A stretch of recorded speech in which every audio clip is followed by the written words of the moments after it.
guys, welcome to Little Blackbird 91. Listen, my camera's decided that it doesn't want to work. Maybe I've committed one too many sins today. Listen, we'll be back on in a few minutes. But listen, we're going to give you guys a super panel today, talking about Ready to Love. Yes, Ready to Love. Crazy, crazy, crazy times. This episode was an interesting one, as one to say. There was a lot to happen at a pajama party. I got to say, I mean, this is one of those ones where I'm always intrigued as to how Ready to Love come up with these ideas about how they're going to bring a scenario to the table. Drink, liquor, women, men, same room, pajamas. It's never going to end well. And clearly it did not end well here as well. So, I got to say,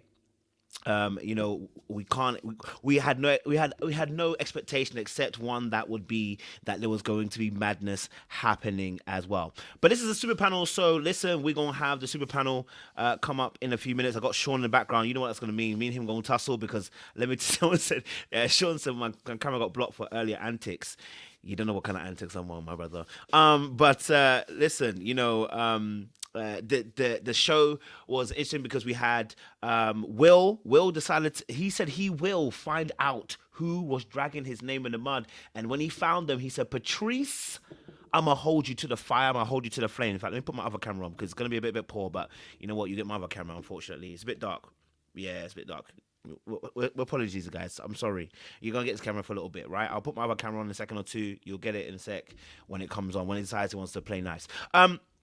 So yeah, Will was there finding out whoever was saying whatever they were saying to them. So Will's on a mission to find out who did what he did. We had Chaz becoming a white knight, saving Koshiea. And I know a lot of you loved Chaz coming there. I know I got slaughtered earlier on because everyone was telling me, oh, Chaz came in there and it's so right what Chaz did.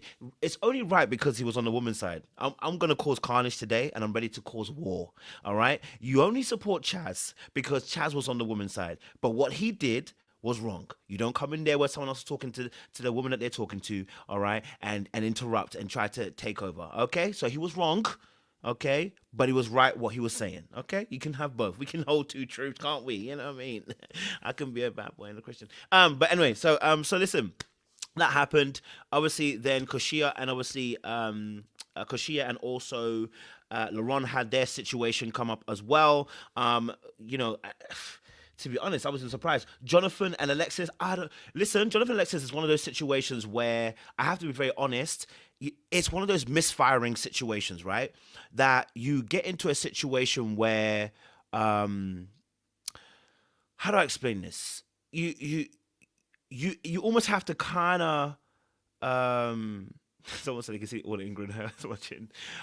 You almost have to kind of like be very careful how you move, right? Because you are playing a game, and if you don't be careful, you can end up going over the line. And I think me and Sean were talking about this, that it's one of those situations where I was surprised that he pulled her onto his chest, onto his lap, without really asking much questions. Because if you don't have that kind of relationship, it can be very techie as well. So that was an interesting situation. Then we have Vanessa and Ron had a date, and then I don't know what's going on there. Dominique and Mica, we knew they weren't going to work out. Okay, Mica doesn't want children. Dominique said he wants 2 to 10 kids. It was never going to work between the two of them. It was only a matter of time. Koshiea was out here flirting with Justin, telling him to put on a few more pounds. Okay, she was moving mightily, asking him to put on weight so she could love him the way she needs to love him. I mean, I never heard this before, but Koshia is Koshia, so she gonna do what she gonna do. And then obviously eliminations took place, but there was the game at the end of the night. I don't know if you guys saw it. William looked pissed. I mean, when he saw Maya get up and shake her ass for Justin, he looked pissed. And I can understand why he's pissed, right? He's pissed off probably because I think he saw her as this very classy chick. So when obviously they're asking her to throw it back in a circle, I think he was a little bit annoyed because also it wasn't thrown back on him. But they had a really nice time. They took photos later on. Listen, it pays to be the bad guy. I'm gonna be honest with you. Listen, let me be honest with you. Be the bad guy, okay? Because you be William and now you want to smile. Listen, be the bad guy. You know what I mean? Because at the end of the day, she threw her ass in a circle, not for you. That's what I'm gonna say. Okay, so yeah, we gonna have a good conversation today. And we gonna chop it up as well because there's a lot to discuss. I'm sure myself and Sean are gonna have a bit of a petty fight as well because we're gonna disagree on this Koshiea situation, and I know a lot of you as well were commenting so hard on that video that I did with Sean, telling me I'm not mature, hope my girlfriend's not watching, telling me all this kind of stuff just because I disagreed with the way that I felt like Laron, handled the Koshiea situation. So tonight I'm gonna go even harder. Okay, you're not gonna like me even more today. All right. So listen, I hope you buckle up and you've strapped yourself in. Okay, because it's gonna be a bumpy ride. All right. Damn. I'm about to almost choke. That's a good Lord telling me to stop playing around. All right, listen, let's get into the show. I see you, Araba. I don't know if you want to come up, Araba, as well. Yes, Araba. If you want to come up, let me send you a link as well. That's our prayer warrior there of the team. You know how she gets down. But listen, we're gonna have a good show as well going ahead. So we're gonna be here for the next 2 or so hours as well. Make sure you guys are like, shared, subscribed. We have over 267 of you guys in the room. I'm sure there's going to be more of you as well. And we want to have a good show, man. So listen, if you're coming up here, bring your we want your strong opinions today, okay? Don't hold back, okay? Nah, Araba says she's outside. Okay, Araba, hey. So let me do the intro and then we gonna get this show up. I see Glenn's behind, I see Sean's behind. The men are gonna be talking, I can see. So we gonna hold it down till the ladies get here as well. So let me play a little intro, baby, and then we will get into this show as well. Little black, you know what time it is. Time it is.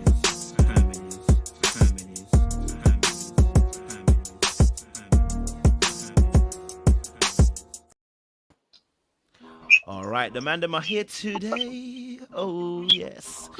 Okay, listen. All right, listen. Let me mute everybody so everyone's there. Okay, cool. So I want to get your first thought. First thoughts I want to get everybody is what did you think of the episode? That's what my first thought is. I want to get everybody's thoughts what the episode is. And I'm gonna jump out of this quickly and then jump back in because I think my camera wants to play out. So I'm gonna just restart my computer and come back on. It'll take me a few seconds. So let me get everybody's thoughts. What was your thoughts about this particular episode? Sean, you're looking delectable. Pause. But tell me what you thought about this episode. What? I can't say you look delectable. I can't say that, bro. Is that on the edge? Is that a pause moment? That is beyond the edge. That is over the cliff and back up again. Is that over the cliff? Yes. Say you look delectable. That is delectable is like a dessert. A it's something you take in. It's something you eat. That you don't describe me as delectable. You're looking eatable, bro. Bro, cut it out. I don't know what happened if you totally decide to drink today, but there's no way in hell that you cannot say I'm delectable. You cannot. Please. No. I'm just saying, the jacket looks so fine. Kojo, I appreciate the compliments. But you're bringing toxic masculinity back because you're choosing the wrong adjectives. I'm just saying your beard is looking full. You're looking handsome. Encourage him, please. Your beard is looking good today, bro. You know what I'm saying? The specs are all bro. You're looking like a handsome today, bro. You know okay, I can receive that. Thank you. I appreciate you, my brother. I appreciate you. All right, the brothers are all looking handsome today. Look at that. Thank you. You know what I mean? Looking all delectable, sirs. Well, anyway, listen. Jokes aside, though. Tell me, what's your thoughts on this particular episode? If I go Sean, then I go Glenn, then I go JR. Talk to me. Yeah, man. I think this was a great episode. I think this is the tipping point. I think we can call this the tipping point where the relationships have really just, really come to a crescendo. So I'm looking forward to seeing how and what happens next. But we saw a lot of things, as they say, a lot of things we saw. So, I can't wait to see how the couples are going to recover after the things we saw. So that's my take. Yeah, I thought it was a good episode. I think, as Sean, you was talking about, a lot of things are playing out, right? We start to see people show their hand. As they say, show me the real you. We starting to see the real you with a lot of people. And I think that's what was interesting about this episode. We start to see who really likes whom. We're starting to see how some couples are moving, how people are moving outside of the show, right? We saw a lot of that, how people are talking and texting and relationships that we didn't know that was going on. I'll give you one real quick before we get dig into it. Who would have known that Laron and Vanessa was texting each other, right? That seemed like two different type of people in two different type of groups, but we start to see different things. Thought it was a great episode. Only thing I didn't like about it, they didn't give us elimination at the end, but that's a whole TV thing. So, but a lot to talk about.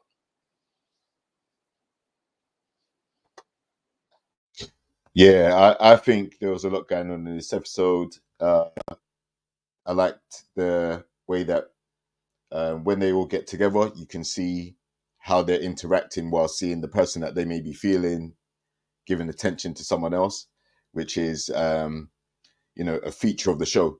So if people are getting antsy, getting jealous now, man, there's still more weeks to go. So, we want to see how they manage those temperaments as we get close to the end. I also was a bit pissed that we didn't see an elimination at the end. And I think the two ladies up for elimination, won't name them for any spoilers who ain't seen the show yet. But I thought that they were down there for valid reasons. So but overall, good episode. Like, lots to talk about.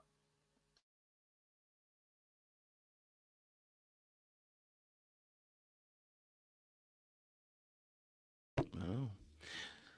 I appreciate it, guys. So let me get straight into the meat and the bones. Is that the meat and the bones? It sounded off today. I can't lie to you. I'm a bit off today because yeah. Listen, let's get straight into it. Yeah, let's not waste much time. Okay, all right. First things first. On the order of the day, let me go into my notes so I can tell you what was going on. Because if I don't go to my notes, I'm gonna forget some stuff. All right, cool. So, Dominique, let's talk about Dominique and Alexis. Their date first, right? Dominique and Alexis. I can't lie to you. It's the first time I've ever seen Alexis a little bit apprehensive. She looked a little bit nervous. I don't know if you guys noticed, she was actually rubbing her thighs, like in a nervous way. I think Dominique kind of put her on a little bit. His cool, calm, collected demeanor kind of had her a little bit, maybe on a little bit of ropes, and maybe kind of thinking about her responses. Where I think I've seen her with, like, even Jonathan and Will. She seems to be on the front foot, but with Dominique, she almost kind of, regressed a little bit. I don't know if she felt like she met the alpha. And the omega, at a point, and she felt like she had to just kind of calm it down a little bit. I don't know. What's your thoughts to Dominique and Alexis's date? I know JR. I know you got a hot take. You know what I'm saying? I know you got a hot take. Talk to me. Yeah, like, after not seeing Dominique much in the last episode, we get to see him this time. I think he comes across as very confident, very set on what he's looking for. Hasn't had any contentious moments or anything. And I think their energy was actually quite good. I don't necessarily see a connection there, but I think it was a date where they were at least conversational, without being problematic. So, good date. Nothing really to critique about it, because I feel like with his personality, feel like it's naturally going to get like a respect level from some of the ladies, because he has his stuff together. He seems like a solid dude all round.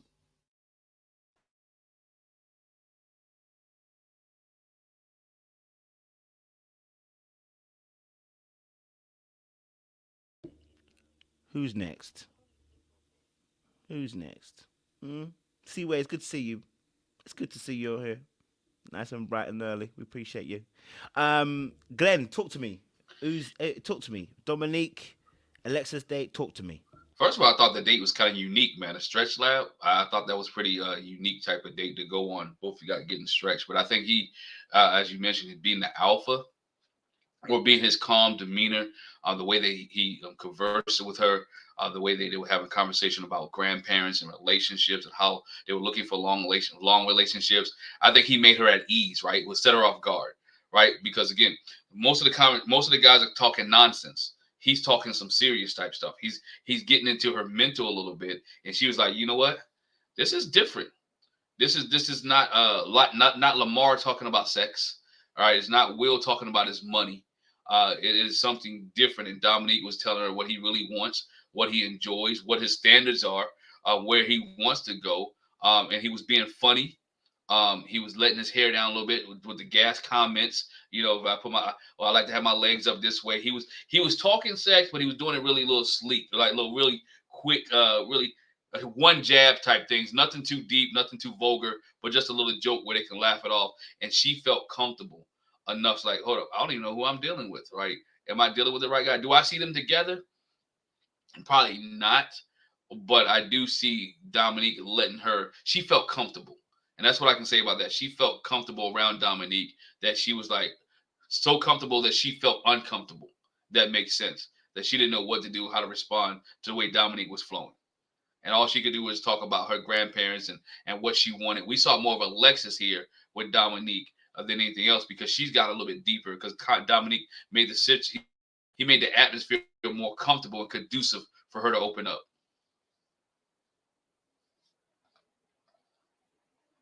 Thank you, Glenn. Let's go to Sean. Delectable Sean, talk to me. You're going to get it all night. Pause. I'm gonna leave in a second. I'm gonna turn off my screen because I feel harassed. I feel like that's how Alexis felt. You've morphed into Lamar. That's what happens when you start interviewing Lamar and spending too much time with him. You become him. So, but nevertheless, yeah, I don't know. I don't know if I see a connection between those two. I can't really read Alexis that well, but I don't know if I see a connection. You know, she made a little joke about, oh, I'm more limber than he is, you know, but I don't know that she was making googly eyes or anything like that. So I don't know. I think they enjoyed each other's company, but I don't know if I see that like she desires him.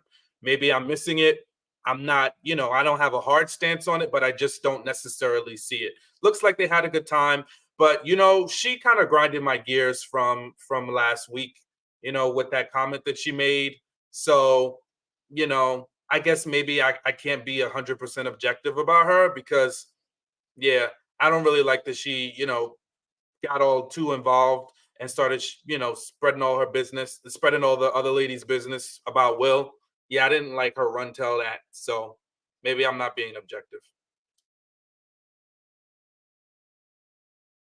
Go for it, Seaway. Sean, did you do something different with your beard?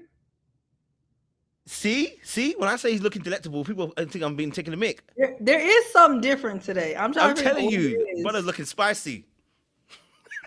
I don't know. It's giving like almost a man of a particular age, but like on the younger part of it, it's giving just looking healthy with a glow, bro. Yeah, it's like a glow.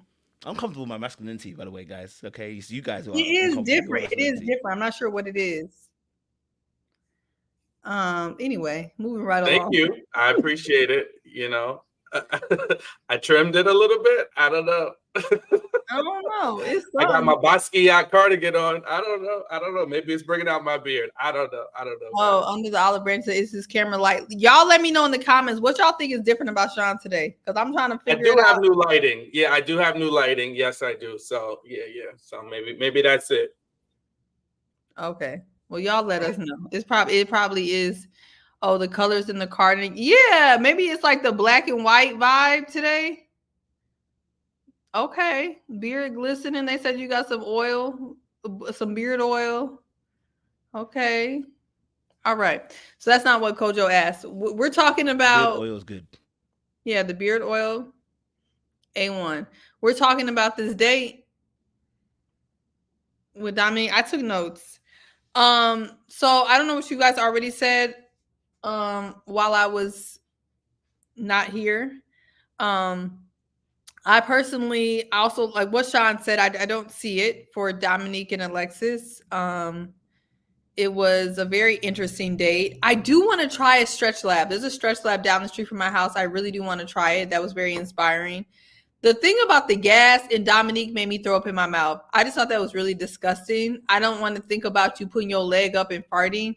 I literally was disgusted by that. Actually, everything after he said he glad he didn't eat cheese, I was no longer paying attention to be fair. So I really just was not a fan of that nasty comment. It kind of made me sick. What I will say, though, I was really surprised that Alexis grew up. She was saying with her parents, who I believe are still married and still together. You don't really see a lot of pick-me type women who have, you know, two-parent households and parents are still together. I thought it was really interesting that her parents are still together, but the person that she's picking is Will. Will, who's on his FBI CSI mission to figure out what's going on down to the sleeping on the floor. So I thought that was interesting, but I didn't get anything else from this date. Hold on, let me verify because you guys asked me to keep taking notes, so I took notes. Oh, did we talk about him keep saying that she acts like a mother? Baby, we just started, baby. Okay. Why does he keep speaking of women as if they're just wombs? Everything he says is related back to somebody being a mama. That is not a turn on. That's a threat. Why every single time you open up your mouth, you're talking about that's a trait of a good mother?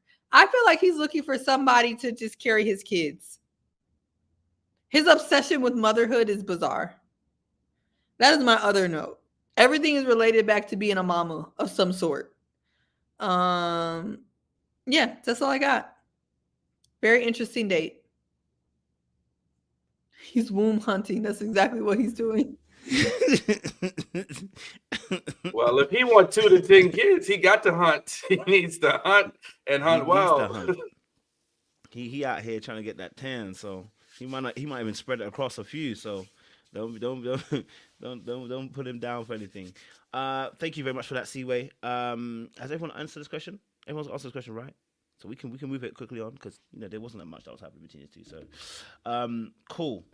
Next one on the list is Vanessa and Laron's date. They had the waterboard situation. I can't lie to you. Shout out to Laron for actually doing it because I can't lie to you. It is tough, to get on a board and do yoga, and that's why Vanessa smashed her face after talking wickedness about how he needs to stand up, and when she stood up, she ended up slapping her face onto the board. Yeah, next time you won't be talking about someone else's balance, you focus on your own, because she tried to go on like she was grimy and she was greasy about what she was doing. Yeah, the board humbled her real quick. But that date, obviously, they say that they had been talking and they've had some conversations in the past and stuff. They had talked by text, by the way, not by call. And then, it turned into a little bit of a shenanigan game because at the end of it, what really happened was that they had a conversation about him being a party boy and he wanted to shut that all the way down. He was, after giving his little speech about how he has a Rolodex and a Pokedex of the women, he got hurt and offended when she said, well, let me look in my Pokedex, and you says a party boy. Okay, all right, right next to the description, it says party boy next to the Pokeball that she caught him with. So I want to get your particular perspectives on this particular part of the date. What did you guys think? Let me get Sean first. You know what I'm saying, Mr. Beard Oil, talk to us, sir. Okay, all right, keep it smooth. What did you think about the Vanessa and Laron situation and date that they had? Yeah, I don't understand why he got his feelings so hurt because Vanessa was accurate, and she just said they just have 2 different lifestyles. I'm not sure, and this is why, I know we'll get into the Koshia and Luron instance later, but I just find him to be on the immature side because if you are trying to really be serious, that you're out 3, 4, 5, 6, 7, 8, 9, 10, 11 times a week. And guys, I know there's only 7 days in a week, but it sounds better. So, and you're with a woman that has 2 kids, you guys are going to have a very difficult time merging lifestyles. So I'm glad, unlike Mica, who is a little on the selfish side, that Vanessa spared him. She said, hey, listen, brother, we don't have a lot in common. And he tried to explain, oh, I'm at lounges. Bro, it don't matter. You're not home. You're out multiple days a week. And listen, it's okay. That's who you are. But don't try to say somebody is canceling you, from the, just prejudging you. It came out of your mouth. And guess what? You should be with somebody that's equally as social. There are tons of women who fit that category. Why are you upset and feeling like, oh, she doesn't want me? She's not giving me a chance to prove myself. Bro, no, you should be like, thank you, sis. I appreciate you. You are 100% right. We are not aligned. It's going to take a lot for you to settle down and all of a sudden jump into this position to be with the woman that has 2 kids and is managing her life around that. And you up and out and bouncing around like a bean, multiple times a week. I didn't get it. It had me befuddled why he was really upset about that. Like she just made this up. It's like nobody made it up. You told us what you're doing and it doesn't match with her lifestyles. And she explained it very clearly to you. So. Thank you, Mr. Beard Oil. Smooth as always. Let's go to Glenn. Talk to me. Yeah, man. I thought it was a weird combination anyway. When I saw them going out, I'm like, why are they together? Because they didn't have any, to me, it didn't like they had anything in common. I'm always a big person is just constantly texting you and y'all not having deep conversations. What kind of deep conversations do you have during text? Right? You ain't having too many deep conversations during a text message. Like he don't have time to call you and talk. So that's what I also knew something was going on. This was a production date. It wasn't a real date. It wasn't something that Laron said, you know what? I need to go take out Vanessa. We need to go paddleboarding. I knew that wasn't going to work out. The narrative of him being a party boy, he brought that up himself, right? That was your thing. You was happy that you wanted to go out. Now when people are talking about it, you feel some type of way. Well, you should have never told everybody that you go out from Wednesday to Sunday. How would they know unless you brought it up, right? Then he tried to flip it. I don't know if y'all saw how he flipped it. Well, I work from home. I'm always in the house all day long, so I have to go out and do something. Go out. I don't want to be in the house. I know a lot of people that work from home. They don't go out 5 to 7 days a week, right? They hang out at lounges and clubs with their buddies and their partners.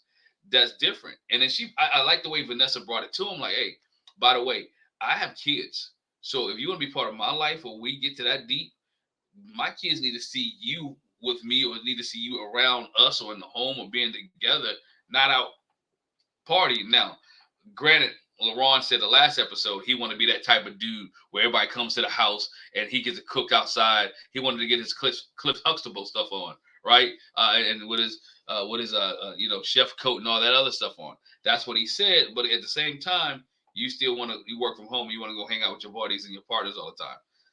You can't have it both ways. This is never going to work out. I'm glad that she recognized that on a paddleboard situation. Bro just couldn't keep his balance. It's tough. It's difficult. When you're a hefty type of guy, balance on water is unstable. So just like his relationships, they're very unstable. Laron is he's trying to fool people from what he is, but you're a party boy. You set the narrative, so now live up to it. You set the narrative what you are. Stay true to your narrative. Stay true to where you at.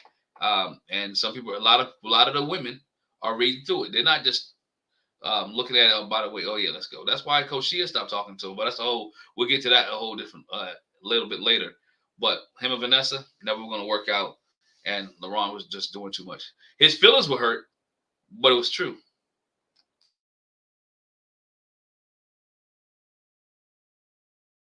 Thank you very much, Glenn. JR, talk to me. What's your thoughts, man? Vanessa and Laron, you saw her head. I definitely agree with all of that because he came out, first thing he said was, he's in the clubs most of the week. He had 2 ladies in the bathroom with him, showing off that side of his personality. He was leading with that when he first got there. I think after being in the mixer, seeing the crowd of ladies that are there, he realized that there isn't a party girl that matches exactly what he does. So now he's trying to conform a little bit to try and not necessarily compete with the guys, but to kind of, fit in with the lifestyle that the guys have, even though that's not him.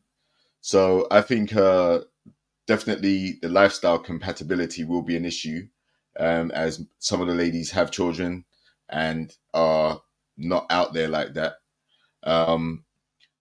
So also I have to take into consideration he is like still, I think he's 31 or 32, somewhere like that. So him being out in the club, no children, no strings attached, that's probably a place where he is going to go and try and meet girls and have his fun and all of that stuff. So I can kind of see why he would be out there. But unfortunately, you don't usually find long-term relationships with girls you meet in the club. They're usually fleeting relationships, and sometimes alcohol-fueled attraction is why you met in the first place. So yeah, I don't see a match here. Obviously, I think he has Koshiea. She said she likes him, and he seemed to be rocking with her up until this episode. They were rocking with each other. So I'm not sure what he even wanted to get from this date, because he's already kind of nailed his post to the mast with Koshia. So yeah, no chemistry. But again, I'm not going to hold it against him because he's probably one of the youngest guys there, if not one of the youngest overall out of everybody. And, everybody has that phase where they feel like they can be out in the clubs and enjoy themselves and have that side of their lifestyle explored before they settle down. Appreciate it, JR. Thank you. CCC, Dadako. Wait, talk to me. Couple of things. I need OWN, if you're listening, I'm sure you guys are, if you decide to bring the show back or whatever you're doing. Please let these people know where they're going on their date. There is no reason why someone should be in full clothes or not in a bathing suit or whatever on a paddleboard. That was just so inappropriate and so ridiculous. Like, the whole date was distracting because I'm watching these grown people be in yoga clothes and not even that on a paddleboard in a lake. Like, what is the reason? Like, why? Like, why do that to them? Like, it just looked crazy. And if I was them, if I saw you gonna put me on water, I wouldn't have gone. You should have told me to put on a swimming suit. That's just insane. As far as Laron, Laron to me just strikes me as another man in his 30s with arrested development.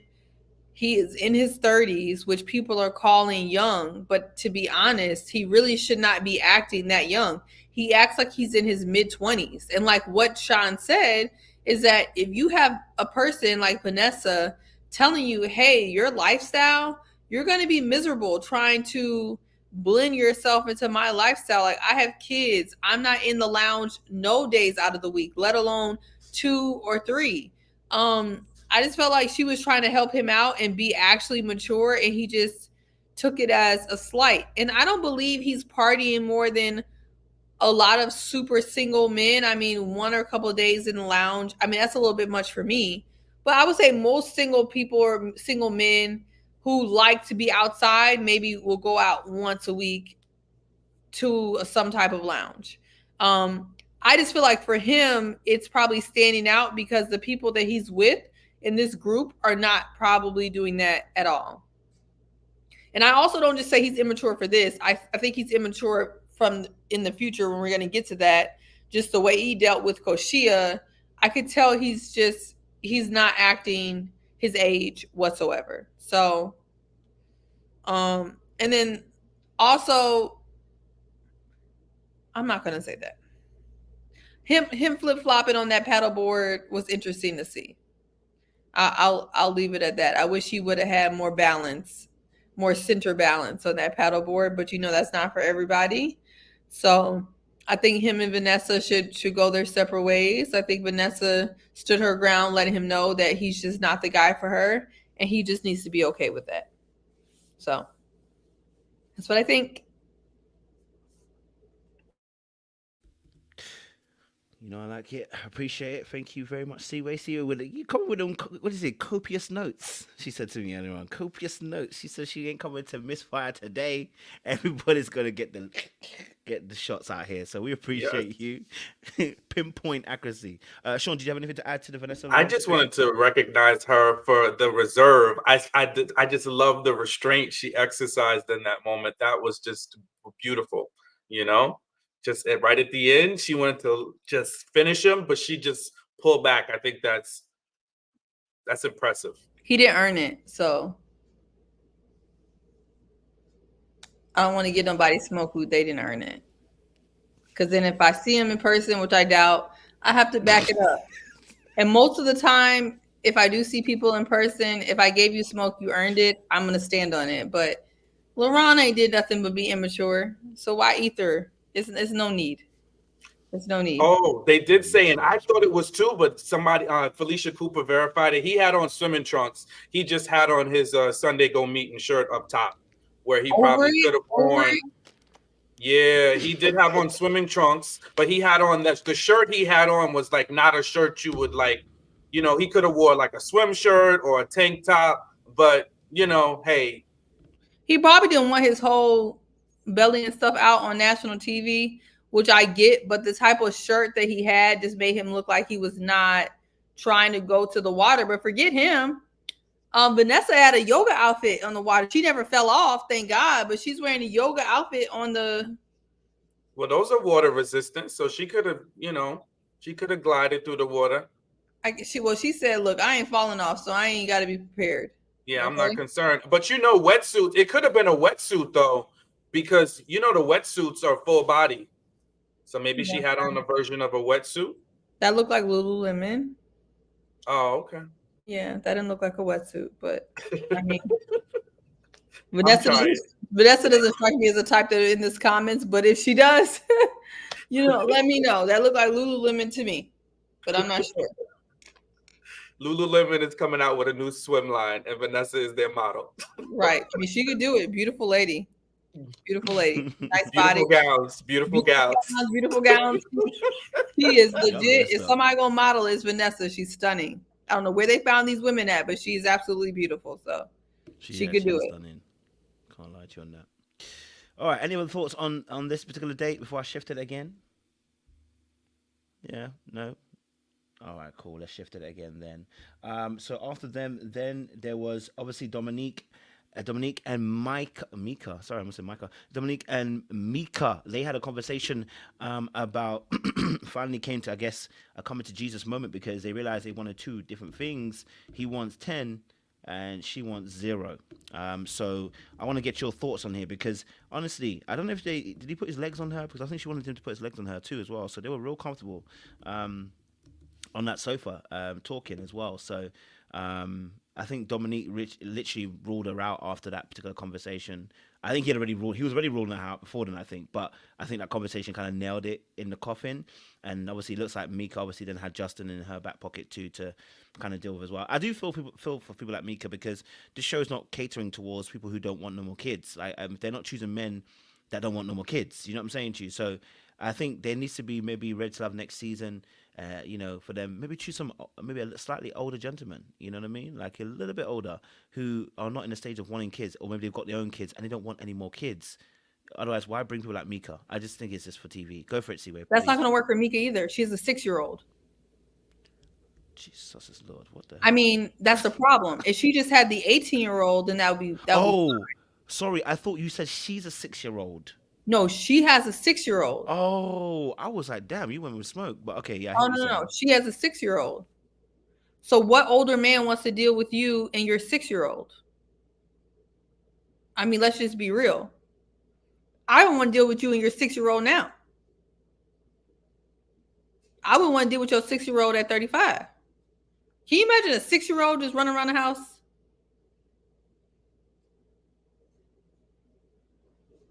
No. I can't imagine. Where's that baby daddy at? Where I am at. My only point is that it's not going to work for her either way. Her best bet is to try to get with a man who wants more kids so she can add her 6-year-old to the new baby. Because if I'm an older gentleman, I'll take your 18-year-old, but I don't want to deal with your 6-year-old. Like that's a completely, And that's the reason why I think she's probably tired, is because she had an 18-year-old and then took a whole decade plus and had another kid.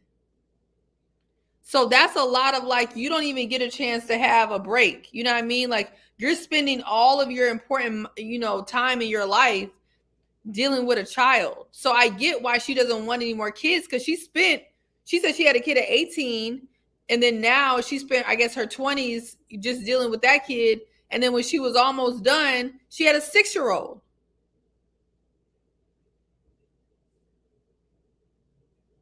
She's in a tough spot. See what ain't playing tonight. The copious notes are coping. They are. They really are. Araba, welcome to the panel. It's always good to see you. We love to hear your perspective on Dominique and Mica as well. Hey everybody. Yeah, I don't have too much to say on Dominique and Mica. I think Siwe did a lovely job. What I will say is I am happy that Dominique is not going to invest too much into Mica anymore. I mean, granted, she may be going home next week, so. But I think the conversation that they had was very important to some of the listeners. If you two foundationally want two different things, there's no reason to continue to pursue anything. And I think oftentimes in dating, we kind of like tend to see, we tend to say, yeah, we don't want the same things, but I'll see. I did notice, like Dominique mentioned, he would like kids, but he's still interested in having like a friendship with Mica. It's okay to completely cut things off, right? Like, we don't have to act like we have to have a relationship or anything. You two want two foundationally different things. It's okay to just cut ties. So I'm happy that he pretty much is standing firm in his decision. And I do feel bad for Mica, because everyone deserves love. And I wish that Ready to Love would do a better job of finding people that can like balance each other out. So the show might want to look into that a little bit deeper. But yeah, I think there's nothing, we don't really have to dive too deep into that situation. It's just like, there's nothing there.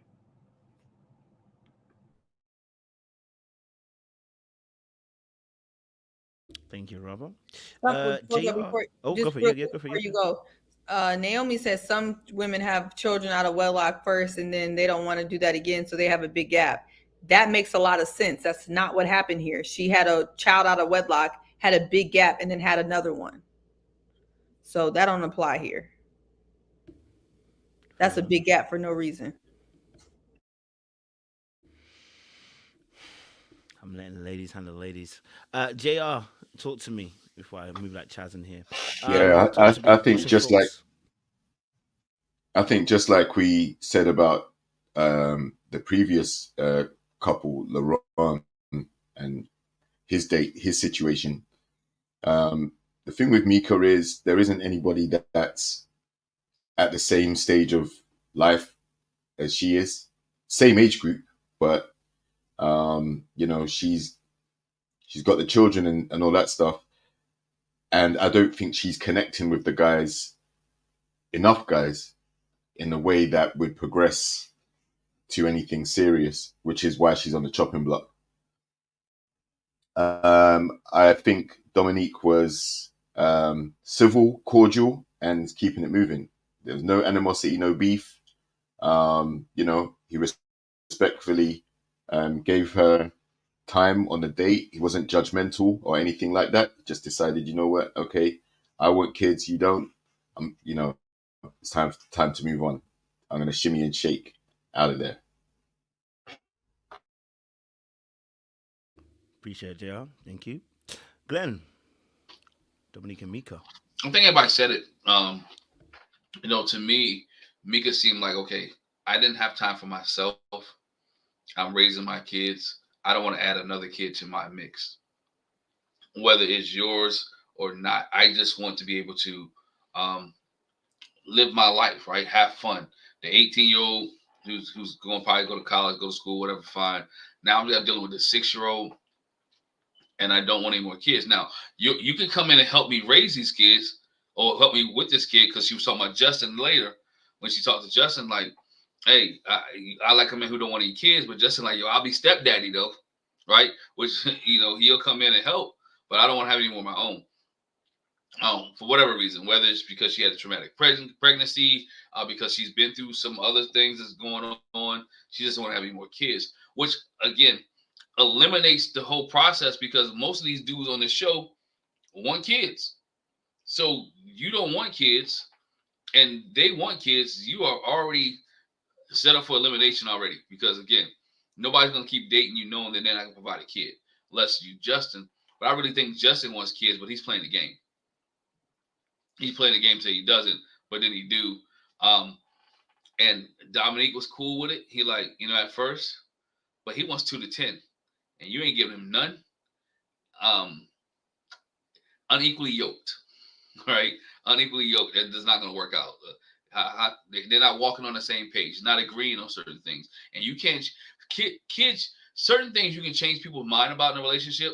Kids are one of the hardest things to change people's mind about when you're in a relationship, because some people don't want kids. They're hell bent on not having kids. We're not changing it. We're not doing it. It's not going to happen.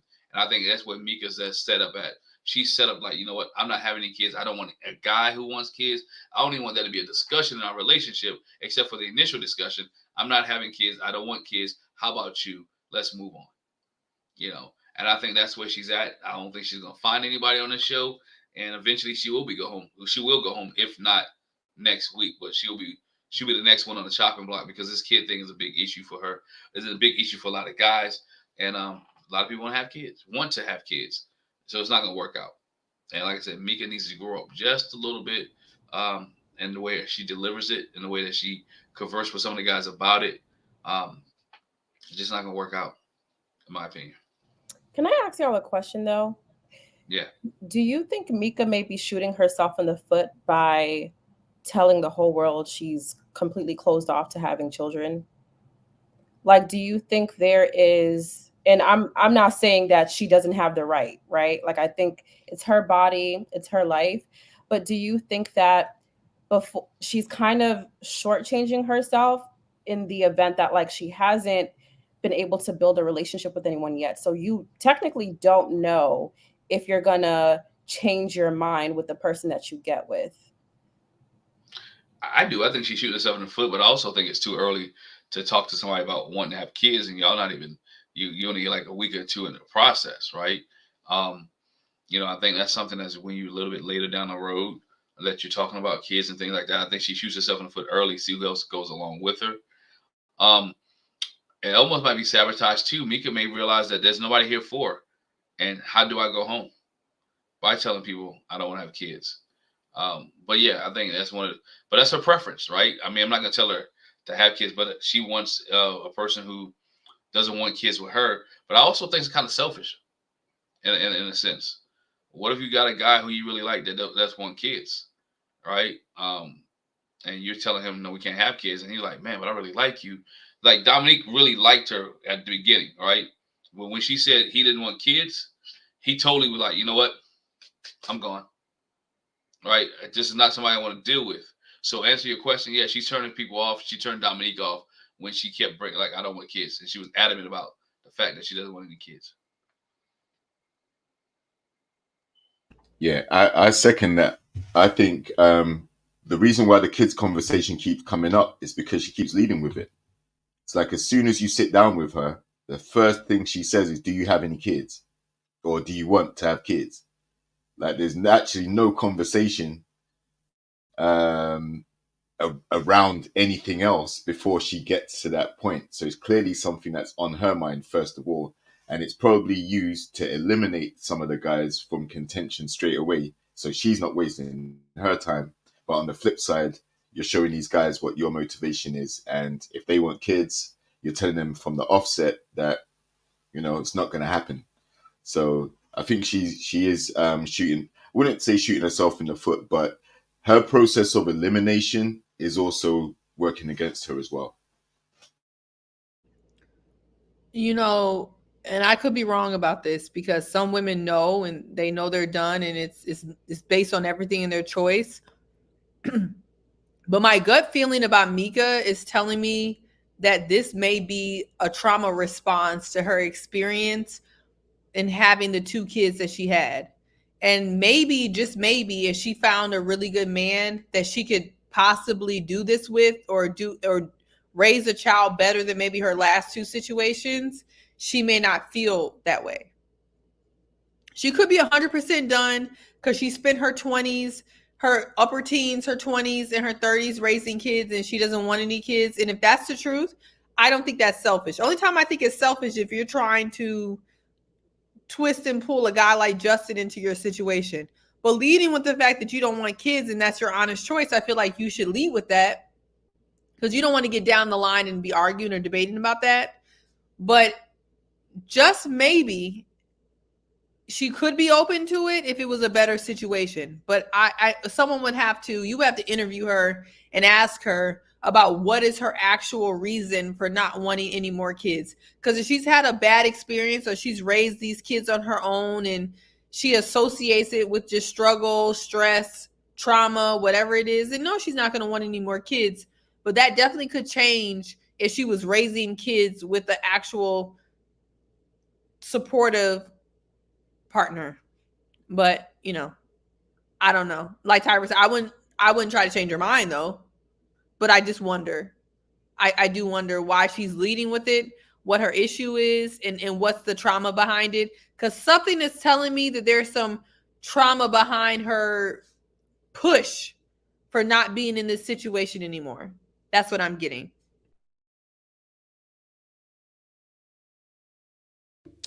Good points. Some good points there. Who hasn't spoken on this? I think Sean was only one, but I think he might be slightly away.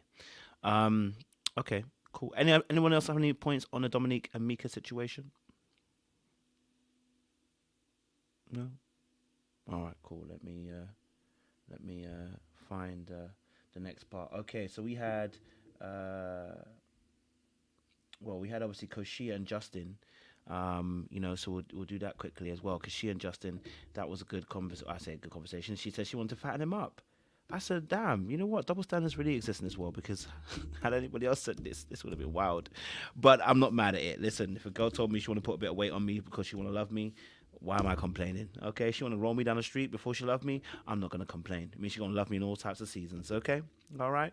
But what was your thoughts on this? Koshia had a conversation with Justin, let him know, listen, we're going to have to put a little bit of meat on your bones, okay, before I jump your bones. So I want to know what you guys thought of that conversation as well going forward.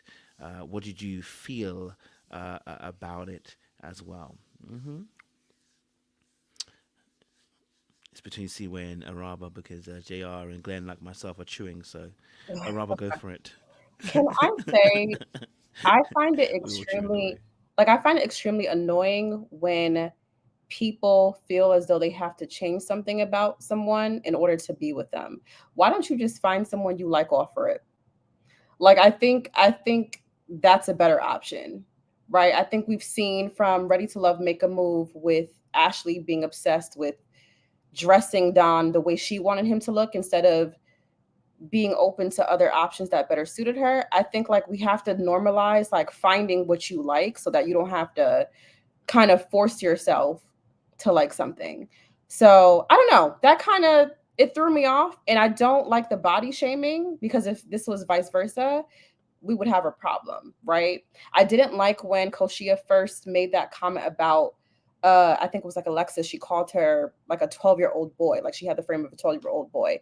I don't know if Koshia has like some obsession with, I feel like she she like overestimates being thick or something. Like it's nice to be thick. I know that's in and like everyone loves that, but God dang, like you do know it's okay to not be that body type, right? There's someone out there for everybody. So that really hurt my heart. And men are not as expressive as women, so who knows how he felt about that comment, but I thought it was unnecessary. I don't see it going anywhere. I don't know. I feel like Koshiea gives me mom vibes in that dynamic. And so I don't sense any chemistry. I just don't have faith in any potential with that dynamic. So that was just it. That comment really bothered me. And I want her to stop talking about other people's bodies. Robert, you don't think Alexis had that coming? See, I don't see Alexis is not innocent, and I don't care for the girl, but I still didn't like that comment. Because it was in response to her acting like she over sexualized herself and her body and the way she dressed and acted. So maybe I have to watch it again, but I do remember feeling as though that comment about her body was uncalled for. And I think like when we say things like that, people indirectly catch strays, right? Because you could have an audience watching that is shaped the same way Alexis is, and that to me is a problem. Like I feel as though that speaks to a much bigger thing outside of what she's calling Alexis. I think like you're showing your disdain for people that have that body frame. So for me, I think it kind of went deeper and outside of like that dynamic. But I need to watch it again and see what the whole situation was. I just remember being super bothered by that comment. Well, I wasn't. I thought she had it coming. I would have added more to it, to be honest. But I do agree when Koshiea came out talking about he should gain that 30 pounds. My first reaction was like, wow, this is a lot. That was my first reaction. Do I feel like he was bothered by it? To be honest, no. I don't think that he was bothered by it at all. So I really don't want to spend too much time on it. He don't seem like he gave an F in the slightest. But to be fair, I don't feel like that was the best thing to say. But saying you want a man to put on some weight and she gonna help you put on some weight, I don't really feel like that man is tripping about that at all. But I do think she should not go out the gate telling somebody that they would be cute if they did X, Y, and Z. I think that kind of goes to, I think what you guys are saying, her immaturity. She just doesn't know what to say and what not to say. And I would put that on the list of things like not to say. She just shouldn't, it's not one of the best things to say. But I don't think the man went home crying about it either. So I'm not sure how much energy I should spend on it. But hindsight, I hope she realized that wasn't the best thing to do. So. Yeah, I mean, I felt that way. I felt kind of cringy when she talked about it. First thing came in my mind was double standard. Like, if a guy told a woman, you know what, I need you to put on about 15 more pounds. And if you look at Justin's comment, he said, yo, I lost 15. I lost 10 to 15 pounds. Like he said, I lost 10 to 15 pounds. And so we don't know, because there are some men who are self-conscious, right? There are some men who have lost weight different ways, whether gastric bypass, working hard, all those type of things. And so he's a PE teacher. So maybe he wants to be physically fit, want to keep himself in shape. So we don't know if he teaches high school, middle school. It didn't really say, just as PE teacher.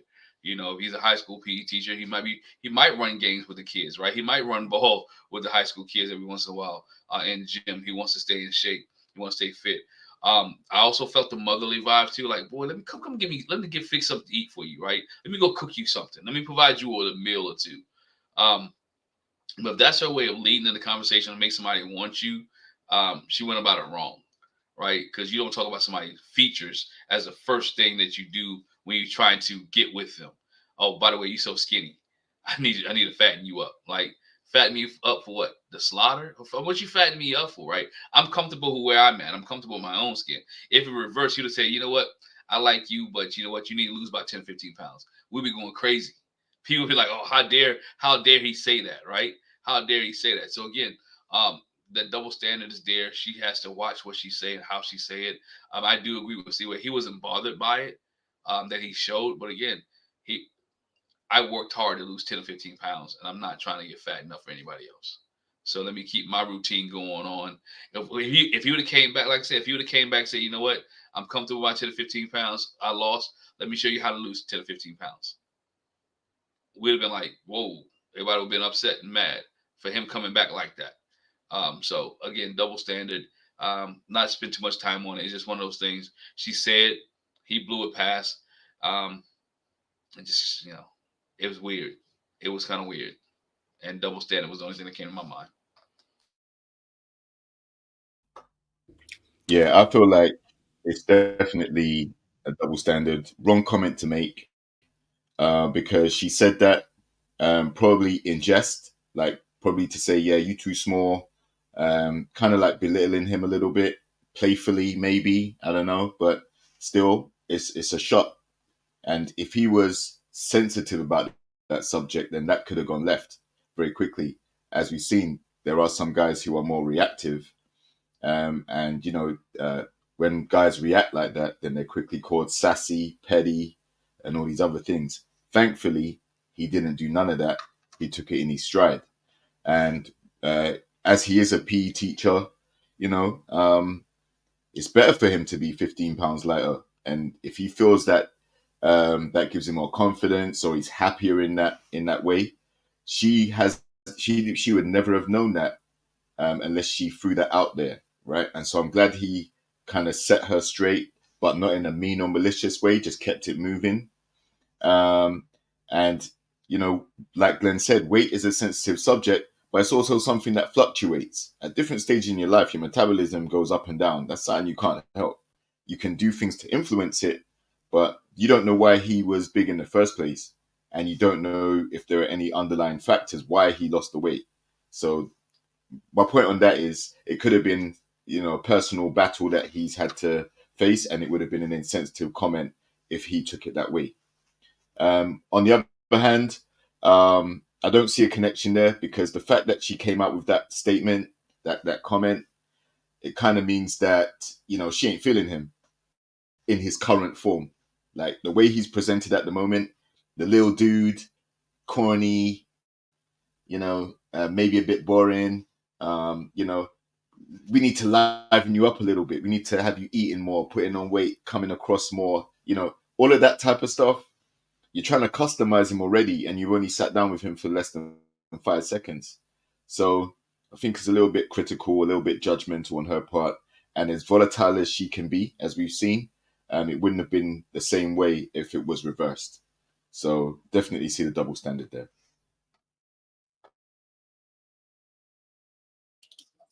Listen, maybe I just have an opposing opinion because, listen, I finished just eating my spaghetti. Don't tempt me with a good time. Don't tell me to gain 15 more pounds. I'll raise you 15 and give you 30. How about that? So I don't see anything wrong with it. Are you going to feed me? Are you going to cook for me? You're going to cook my favorite meals so that I can gain this weight? Although I doubt she would say that to me. But, if she did, then, hey, I'm all down for it. So I don't see a big deal. You know what? Trust you to defend Koshiea even in this moment. It's fine. I've clocked you. I've seen you, and I can see it now. You're smelling of it. All right. What's she done to you? Yeah, just like you and your BFF Has she messaged Laron, you? who is somewhat Has she in his messaged comments you, right Sean? now. I want to know how she messaged you. He has not. This defense league is crazy. It's the He craziest has not. I defense don't league. see. Seriously, I mean, all jokes aside, you could take away all that other stuff I said. But it just would. I'm not easily impacted by those types of things, And I would probably take offense if she would be like, "Yo, I prefer a brother with 6-pack." Then I might go, slide down the wall when I get home, because I got a half a pack, so I might be upset about it. So that's something that's a little bit more difficult to attain. Me gaining 10 to 15 pounds. That's not easy. Listen, it ain't easy. It's not difficult, for that to happen. So I'm not going to get all up and bothered about that. You know what I mean? I'm not going to get up and bothered about that. If she's saying, "Hey, I like to cook for my man. I hope you have a healthy appetite." I do, baby girl. What can you cook? Let me be the test of that, because I can cook too. And that's it. I'm not going to get all in my bag about, nobody's saying I need to gain a little bit more weight because they prefer guys that got a little more meat on their bones. It's not, again, that's not something anybody's ever said to me, because I'm not challenged in that department. But again, if somebody happened to say it, I'm not going to be bent out of shape. And I hear you. I'm being facetious. Listen, I don't necessarily take any offense to it, but I think it's a funny thing that she chose again to talk about someone's body. I just feel like that she has a habit of doing that.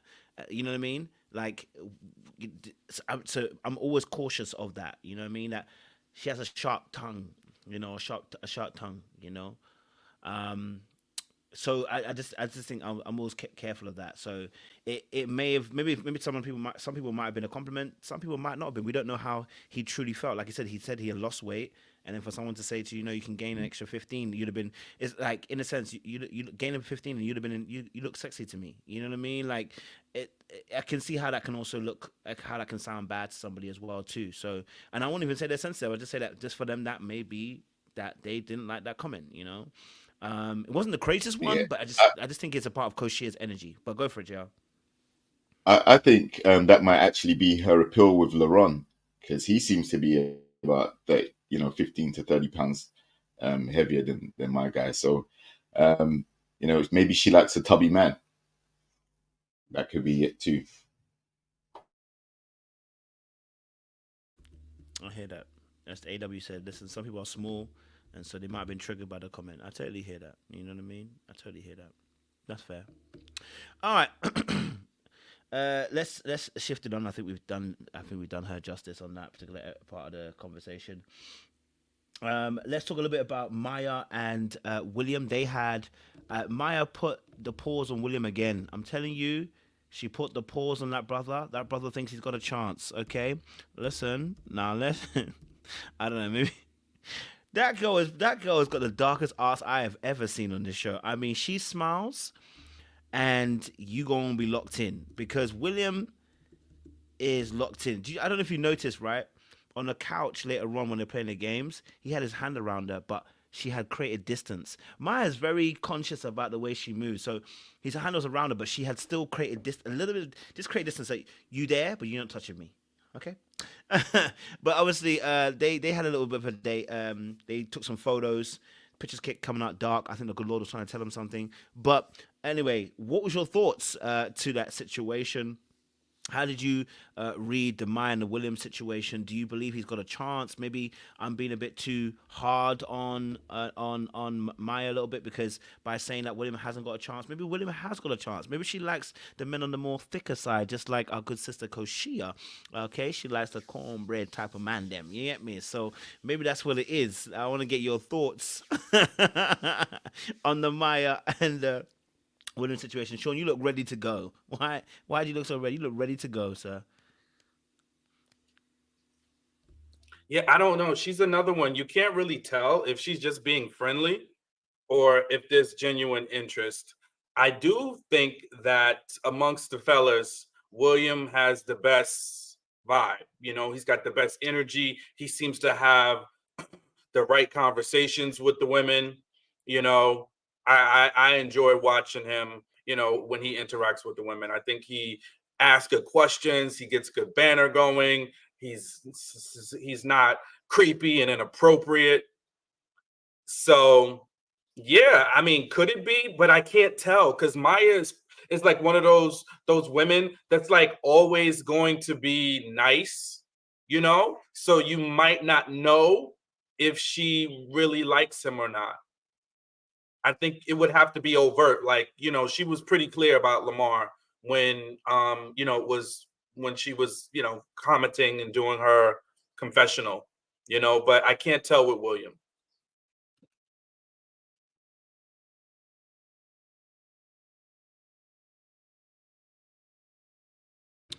Thank you very much, Sean. I can't tell either, so I'm not gonna lie to you. This one's a mystery. She be smiling, and yeah, them one there, she has to tell you to your face straight up because you can't believe everything. You know what I mean? Yeah. Glenn, what's your thoughts? This Maya William problem? Nah, man, she's like that. She like that girl in school who's your friend. You get your homework from, but she don't want to date you. You know what I'm saying? You know how you in school. She always cool. Y'all was buddy. Y'all can eat lunch together. Y'all can hang out. She would even give you the answers to the test, but she didn't want to date you. And that's what I feel with Maya and William. Like, he's cool. He'll tell a joke. They hang out, take a picture or two. She's not going to be disrespectful. But you know what? We just going to be friends. We're just going to be friends. We're going to be cordial. We hang out. And that's what I feel with Maya and William. Now, William thinks it's more than that. But Maya's not giving him any more than that. She's being nice, right? She's being nice, and that's the problem. It is, yeah, he's reading into it, and he's reading too much into it, and they're not doing anything else. It's not gonna happen. She's not gonna be with him, and he's flying underneath the radar, but he is a nice guy. He does say the conversations he have with the ladies are appropriate. He is decent, and he's flying underneath the radar because he's not saying anything crazy. He's not saying anything wild, but he's just a homie that everybody like to hang out with. And he's getting friend zoned by everybody. I feel for the brother. It's a tough one, because she's a pretty gal, So you have to be careful how you judge it. You can judge it in a particular way and you get it wrong. But I hear what you're saying, and I can see that too. Like, she's your good friend, whatever. But you just never get no play, But then again, you might hang in there long enough. You might be the one that she gives a little play too. You know what I mean? So, Araba said, nah. I'm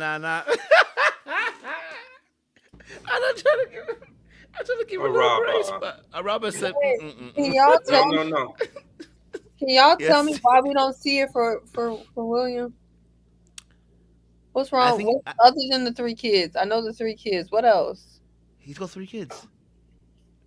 Yeah, he had 3 kids. Yo, he was killing it on the basketball court last week. So why? Yeah. So why? That didn't get the ladies' motors a little revved up. Well, Maya wasn't there, so technically she didn't see. I'm just saying in general, but it's all the other ladies. They're like, nope, it's a no. He don't have an iceberg chance in hell with her. It's like, why? They said no job. He said his hips. They're saying his hips. Now y'all got to now Araba, you just did that whole soliloquy about body shaming and the political stance about bodies and body dysmorphia. You ain't gonna sit up here and say nothing about no MIPS. I won't stand for it. I'm reading the chat. They are saying that his hips are. Yeah, but you repeating it and it don't sound good. It sounds like body dysmorphia. It's giving body dysmorphia. I'm not the bad guy. Okay. Told you I hate you so much. Okay, let's get back to the question. So I'm seeing he has 3 kids. I'm seeing he had 2 wives. Oh, Aries summarized the 3 kids. Go back to that. Where Aries coming? It's gone. Dig. Where you go, Aries? I don't know where her comment. 22-minute mark. Yeah, 3 kids, 2 wives. 3 kids, 2 wives, and potentially career issues. So he may not have a job. Is that what it is, chat? Aries, she's gonna drill down on instability if she don't do nothing else. She gonna suss it out. She gonna I smell that instability, baby. I smell that half career that you got going on. Oh my gosh, High Vibe said he got pregnancy hips when he had them 2 wives. Seaway, stop reading those comments. Read it. I just read it. Yeah, but don't read them. I'm not the one who said I don't body shame. I do body shame, so I didn't say that. But it's not Seaway. This is horrible. You were doing so well. Oh, but I didn't say I'm. And it took an hour and 17 minutes. Because I body shame. I didn't say that. I don't body shame, and I'm not shame, and that's not why I think William has not got a chance with Maya. I just think Maya likes to smile a lot. She's a really pretty girl. She likes to smile a lot. You know, them ones where that girl smiles at you all the time, and you misinterpret the smile as maybe she wants me. That's what I'm thinking. Robert, what do you think? Talk to us. You know. Maya's just there for vibes. Simple, and I'm not mad at it. Like, I can't, it might be the dark arts in me, y'all, but I cannot lie to y'all and say that it doesn't make me happy seeing her understand her power and utilize it to have these men in a tizzy. I love it. She is there for vibes. Like, I don't think I see anyone she's truly, truly into. Like, I'm not buying that she's gunning for Laron. I'm not buying that she's gunning for Will. I'm just not buying it. I think, like, Maya knows she's a bad chick. And she's working the room, and I'm okay with that. So that's pretty much how I feel about it. I love it. Get your reparations, sis. It got to be. Maya seems like a person who's about her funds and her finances, and I think she must have discovered something about Will that, as Aries says, must give instability. That is my guess, but we'll see, right? Because Will's like vibe and composure and demeanor and maturity I feel like it's way beyond most of the other dudes on the show. The way he talks to you, the way he holds conversation. He really seems to be one of the better catches on the show, which is what keeps giving me pause as to why he seems like one of the better catches. And people are not really checking for him, which is why I kind of asked that question, like, what is it that I'm not keeping up with? But y'all answered it, so. I'm just keeping note of all these people talk about his shapewear in the comments, because I hope y'all are not the same people talk about y'all don't body shame. Just come to my side of the woods and just admit that y'all body shame. Some of these comments are wild. I do not want to see y'all saying It's so wild in the future. Just say y'all body shame selectively. So That's it. Listen, William is doing a great. Can we talk about? I think because y'all be telling us all the time, right? So now stand on your peg, right? Stand on your throne. And your point, we grow in attraction. It's not about that. It's about the character. This man is leading the charge on how to navigate dating these wonderful women on Ready to Love. And all y'all in the comments want to do is talk about his hips. But meanwhile, y'all be the first ones to tell us, no, we don't look at attraction like y'all guys do. Y'all be the ones that just always look at attraction. We don't need that. It don't matter. It's about his character. Yeah, I'm not hearing nothing about his character in these comments. Mitts, hips, and shapewear ain't got nothing to do with a goddamn character. So I need y'all to just cut the crap, including you, C-Way, because you be the first one to tell you, get me a medium, blah, blah, blah. Get me a medium, blah, blah, blah. I said he was handsome. I said he had nice character. Don't you give me your he's kind, he's important speech. No. Stand on your throne, and where's the growth in the attraction? Y'all get shot in the comments, because y'all know what I just said. I said he was handsome. I said he had good conversation. I said he knew how to talk to the women. I said he had the vibes. He had all of that, which is why I was asking what was wrong with him. I still to this day have not seen his man hips, the girdle, the Spanx. I have not seen none of that. I have no idea. I don't know. This is what they're saying. I'm just repeating it. I think he's a nice looking dude. See, so look up the full body picture of William on Ready to Love on Google. You'll see his hips. Okay, I'm gonna look right now. We're there. Yeah. Oh, Robert, really? No. Oh, really? Miss Peacekeeper herself. Miss Grant writing Peacekeeper if this was the other way around, then people would be beefing. PhD and pull out that That's the reality. If this was the other way around, people would be beefing. I will not stand for you carrying on like this. Not you directing her to the own YouTube page for a visual. This ain't no presentation. That's crazy. I expect better. I'm really disappointed in you, Obama. For the first time, I'm speechless. Wait. Oh, no, I don't. I was going to say, I thought I had the pictures, but I don't. Nah, that's crazy. I didn't put them on my thingy. Sorry. See, that's the thing. If it was the other way around, like someone would be getting smoked right now for doing that, like directing you to go and look at their full body and all that stuff. The way you make we appreciate you. But, I feel like a man on an island. Like I said, if it was the other way around, we'll be getting toasted right now. Come on. Araba. Come Nah, on. I don't personally think anything's wrong with We his need hips. contrition from you. I don't think there's anything wrong with his hips, Can't double guys. down. I don't think there's anything wrong with his hips. I don't think there's anything wrong with his hips. If he's got wider hips than usual, that's all we should say. He's got wider hips than usual. Thank you, Kojo. Because don't they tell us that? He looks fine to me. I don't see what the problem is. That's what y'all tell us when we see a woman we're not attracted to, I think he right? fits in the medium bit ugly bill. I personally was waiting for that speech, my cousin from the second side, twice removed from my daddy, looks just like Will, and he gets all the ladies. So why y'all shaming Will like this? I don't understand. And clearly somebody liked those hips, because he done been thrusting them hips into how many babies he got running around here. So I think y'all maybe want to check yourselves. Y'all missing out on my old boy Will. Exactly. Free kids.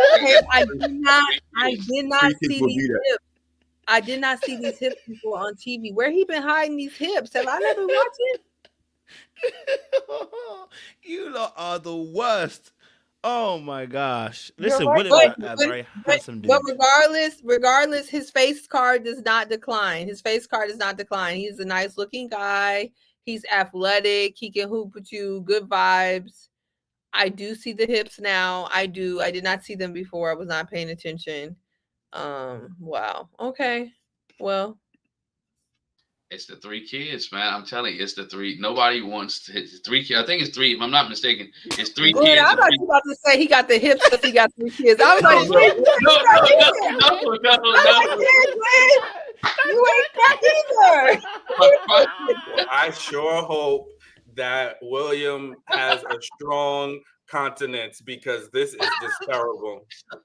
The way you lot are carrying on is terrible. Yeah, that video when you This have is 3 kids. I was like, oh no, Glenn, don't do done. that. I'm done. Listen, Yeah. he Don't do was, it, Glenn. oh boy, Oh. doing some things. Doing So some things. look, I you think don't it's get 3 kids, you 3 don't baby get 3 mamas. kids by accident, Joe. You know? But a lot of times men, Glenn, I don't know what's happening to you, but men do pick up the weight with them kids though. Like Yeah, that yeah. does happen. When you have them kids, you may pick up that weight. It is pregnancy weight for men. Yeah, there's pregnancy weight for sure. Pregnancy. But I Listen, never heard Glenn. pregnancy hips, Go on, but Glenn. I heard of pregnancy weight. So, It could be though.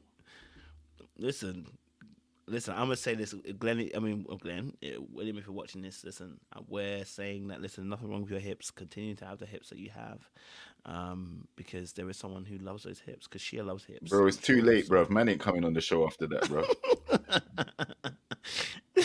but all It's all seriousness, because of you guys. I don't know, but all seriousness, it looked like he was heavier than that, and he lost some weight. He just didn't lose it in his hip. It looked like he was bigger than what he really is, and then that's the way it looks. So I'm just Exactly. So quickly, I just want to maybe he was using basketball to lose weight.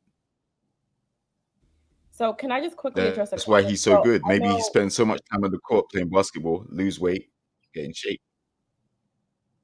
Can y'all hear me? No, Yes, we can hear you. No, we're waiting for you to say something. We waiting for an apology because we don't hear nothing but womp, womp, womp, womp, womp, womp, womp, womp, until you say, I'm sorry for shaming him. I'm getting there. Cool it. Bring it a few notches down. But so let me address a comment, right? Because earlier on the live, I did say body shaming was wrong. I still stand 10 toes down in that.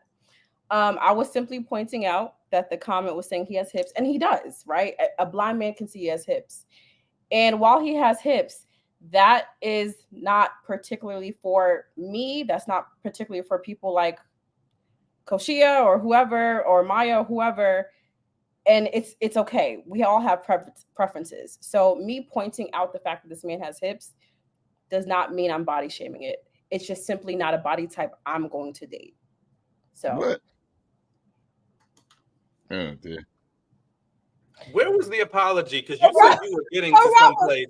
That what was is the it? double down. You just doubled down and clarified what you said. Are you kidding me? No, Alexis is I double down because I don't see a problem in me not preferring to date a man that has hips. That's not body shaming. How's that body shaming? I hear that. No. Body shaming is the comments that come with doing that. It's the extra. That's the body shaming part. You can have a preference, but it's when you're paying particular focus to someone's body part and then making light of it. That's different. There are some girls that like tubby guys. Maybe he was big the whole time and still attracted those women who he had children with. But for some people, it may not be their cup of tea. But it's when you add extra comments, like I said, if it was the other way around, I might say, yeah, I like this girl's figure, but she has a big fupa in front. Then someone's going to have a problem with that because they might have a fupa too or have weight problems or whatever, and it will be seen as a double standard. So I get that. Maybe it's different for me because if a woman has a big butt, right, I'm going to say, damn, look at her big butt. I'm pointing it out. That doesn't mean I'm necessarily making fun of it or what have you. You can't hide the fact that's something that some guys find attractive, though. That's different. Like, have you ever heard a woman say, I like that guy's hips? You know that big butts are something that attracts some guys, and some Okay. girls use it as a confidence boost. But when it comes to someone's hips, we know that's an adipose site. That's where a lot of fat goes. And you don't actually hear many people. In fact, I've never heard anybody say, you know what, I like that guy's hips. You're right. You're right.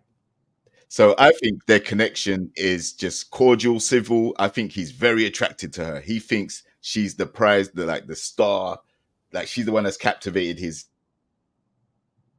eyesight.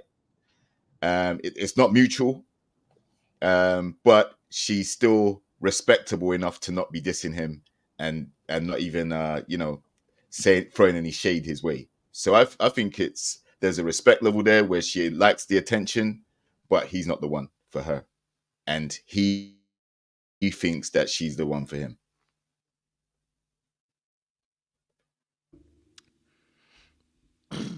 William's an attractive man. We can just move on. I think he's a nice looking I know guy. he is.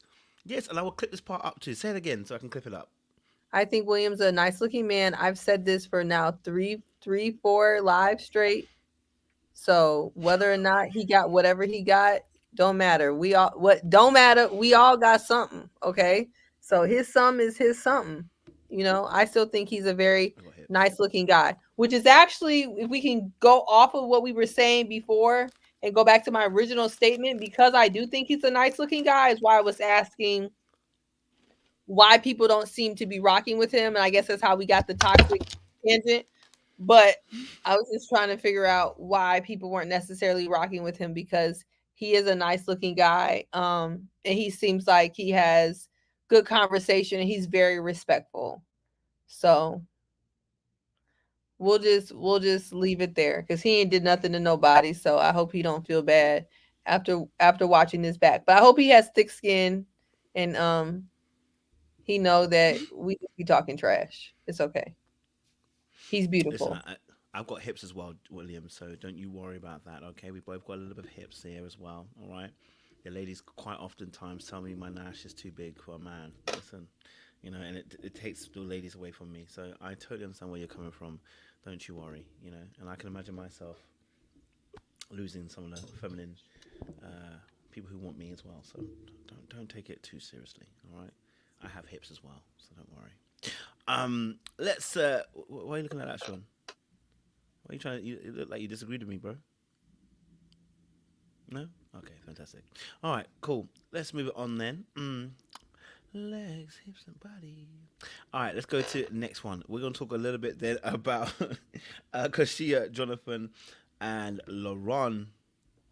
I said Koshia and Laron situation, sorry, because that was the next big one. This is probably where the argument might kick in a little bit here as well. Okay, first and foremost, let me just say this. Chaz, I don't like what you did.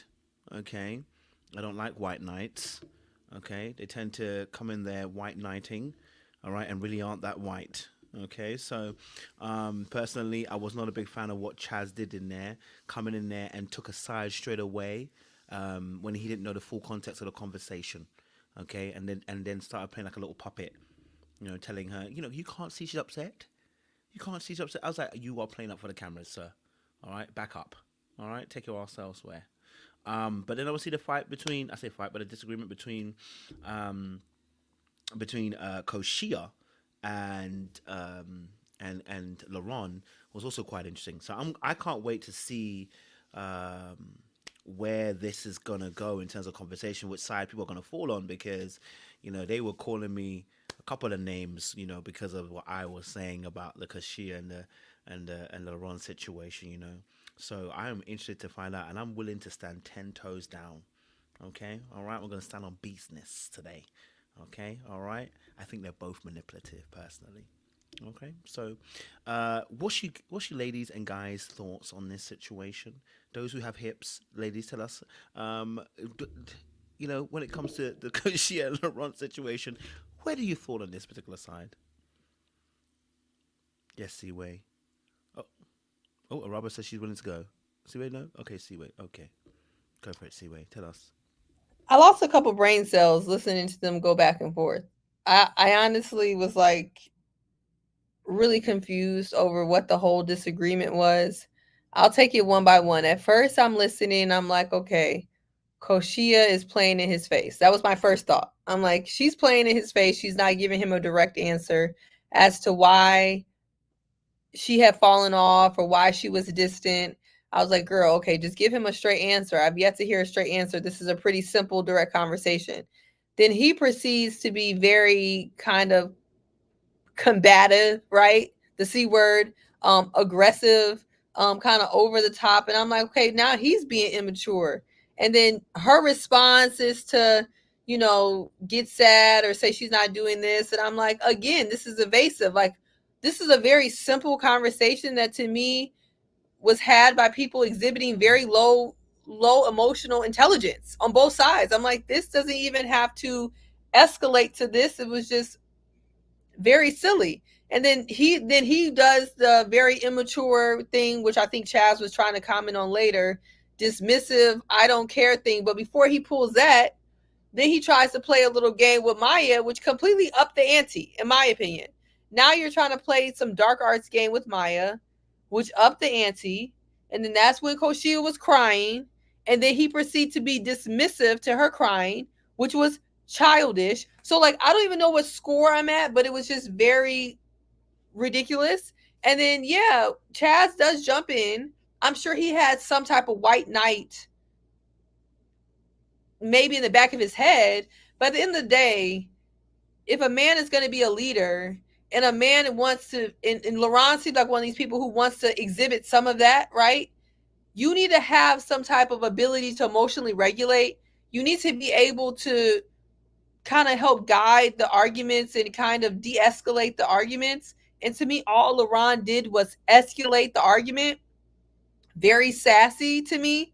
So were both of them wrong? Yes. But the reason why I'm going to put more on Laron is, as a man, if you're being emotional and sassy and dismissive and you're actually escalating the argument with your games and your shenanigans, I'm going to have to put a little bit more on you.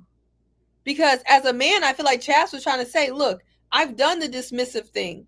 I've done the little passive aggressive thing. I've done all that. It doesn't work. It's going to keep you single. If you want to go toe to toe with a woman, you need to be with a woman. I mean, you need to be with a man if you want to go toe to toe with a woman, if you want to act like one. Because that to me was how petty and catty and sassy Laron was being. But Koshiea, make no mistake, before anybody writes anything about what I'm saying, Koshiea was being also immature. She was being evasive. She was playing games. Then she started crying. I don't really feel like she wants him, but she didn't want to say that. So they both were agitating, honestly, to watch. But Laron is a very immature, sassy man, in my opinion. It needs to grow up. Drop my ring.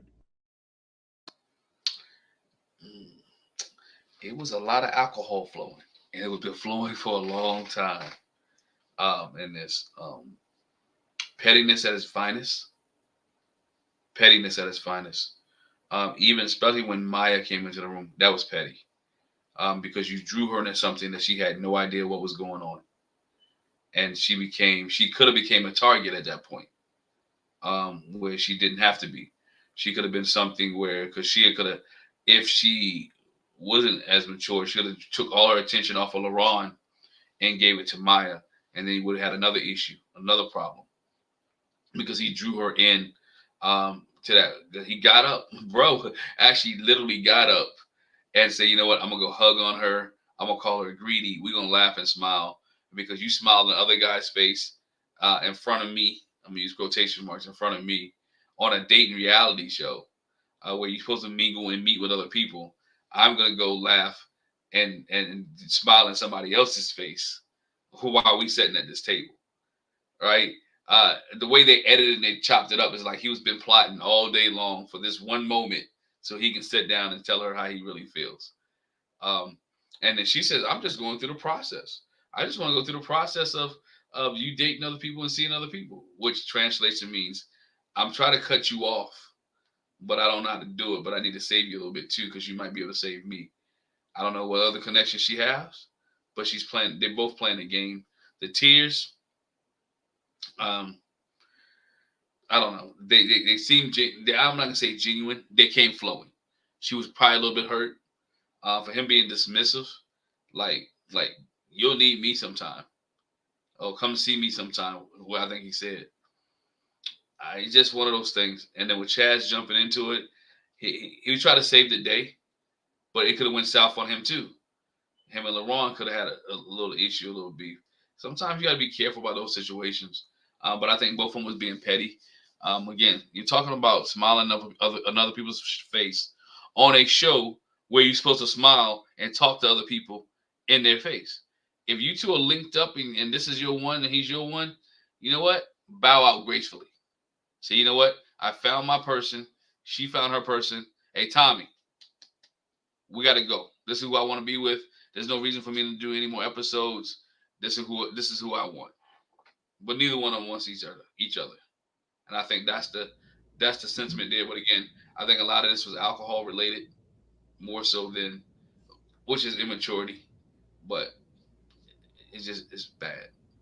It could have went. Go ahead. Can I ask a question before people go? I think a lot of times people talking about, why don't men check men? I know a lot of times Jay and I have said y'all's men's panel needs to be directed at men. Y'all need to address men. Men need to address men. And I understand that Chaz was being a little phony, possibly disingenuous. But I'm not going to lie and say it was very nice to see a man step up and have a conversation with another man. I feel like that's very needed. Whether it was disingenuous or whatever it was, they can work that out between the two. But he saw a woman crying, whether those were fake tears, real tears. He saw a whole situation being escalated, whether it was alcohol involved or not. And he stepped in as a man to de-escalate. Isn't that what we want men to do? Isn't that what we ask? No. Because what he should have done, man to man, is pulled him to the side and had a conversation. You don't check me in front of the girl that I'm talking to. You first of all don't know anything about that conversation. You came in late. So actually what you're doing is white knighting. See, if you are a man's man and you're around men, and as a lady you should pay attention to this, when you see a brother do this kind of stuff, you want to call something sassy? He's about to be sassy to you later on. Because really and truly, as a man, you should understand time and season. If I know Sean's having a conversation with, unless I know Sean personally, right? And even then, I'll be like, Sean, let me talk to you to the side. I'm not going to be like, can you not see your girlfriend is upset, bro? Can you not see she's also... No, you don't do that. You pull your brother to the side and you have a conversation with him, right? And you pull him to the side. That's how men operate. When men break protocol like that, I'm telling you, you'll find out later on how he really is. I'm not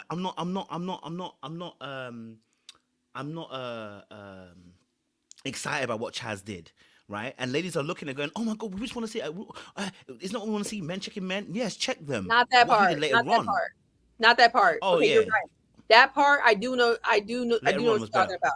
Yeah. That part I'm forgetting about. That part was white knightish, and that was kind of like a little bit Kenneth Macho there. I was more referring to the conversation on the side. I thought was really refreshing, and maybe he would have took it better if he didn't start with the white knight part. Because I don't see a lot of times in this show, in the history of this show, there's been very few times, despite the outrageous stuff men have done on this show, where we've ever seen a man come to the other man and be like, "Hey, you could have handled that a little better. I'm big bro. I spent a lot of my life trying to fight every battle, do everything, debate every point, and it got me nowhere." And I thought that was really refreshing to see, big bro to little bro, that conversation.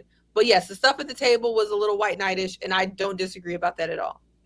And also what it does is it invalidates, and this is why I was saying earlier on, that as a man, you are seeing another man trying to get his piece across, right? First of all, I don't think it was sassy. I personally don't think it was even that aggressive, personally. It's my personal perspective. But anyway, they're having an argument, they're having a disagreement. Both people are a little bit, angst, and they're getting emotional at that point in time, right? And people are saying what they're saying, right? Now, I'm not going to say who's right, who's wrong. Both of them, for me, were wrong in certain aspects. He was wrong for going after Maya. It was a dark arts play. I'm not going to agree with it. I know what it looks like. They were both wrong for me personally, and I personally in how they operate, right? And I'm saying that when that happens, as if somebody was going to take control, if a lady's going to come in, she's going to pull a girl aside. If the gentleman's going to come in, she'll pull the guy aside. That's all. And then you settle it that way, right? Because what happens is when you come in and you take the other person's side, is you begin to invalidate the other person's opinion. First of all, and you don't want to do that, right? What you want to do is get the guy aside and say, hey, bro, let me talk to you, because guy to guy, you're going to hear what I've got to say. So that was all I was saying, because now we're getting into a part where we're saying, like, it's sassy. And it's like, how is it sassy if I argued with you? If I argue with you, how is it sassy that I argued with you? I find that infuriating, because it's like you're invalidating my point of view now, because if I argue with you, I disagree with you, I'm now sassy, which means now I have to keep my mouth shut. When in reality, all it is an argument. People get into arguments all the time. You're in a partner, are you gonna call your partner sassy because they argued with you?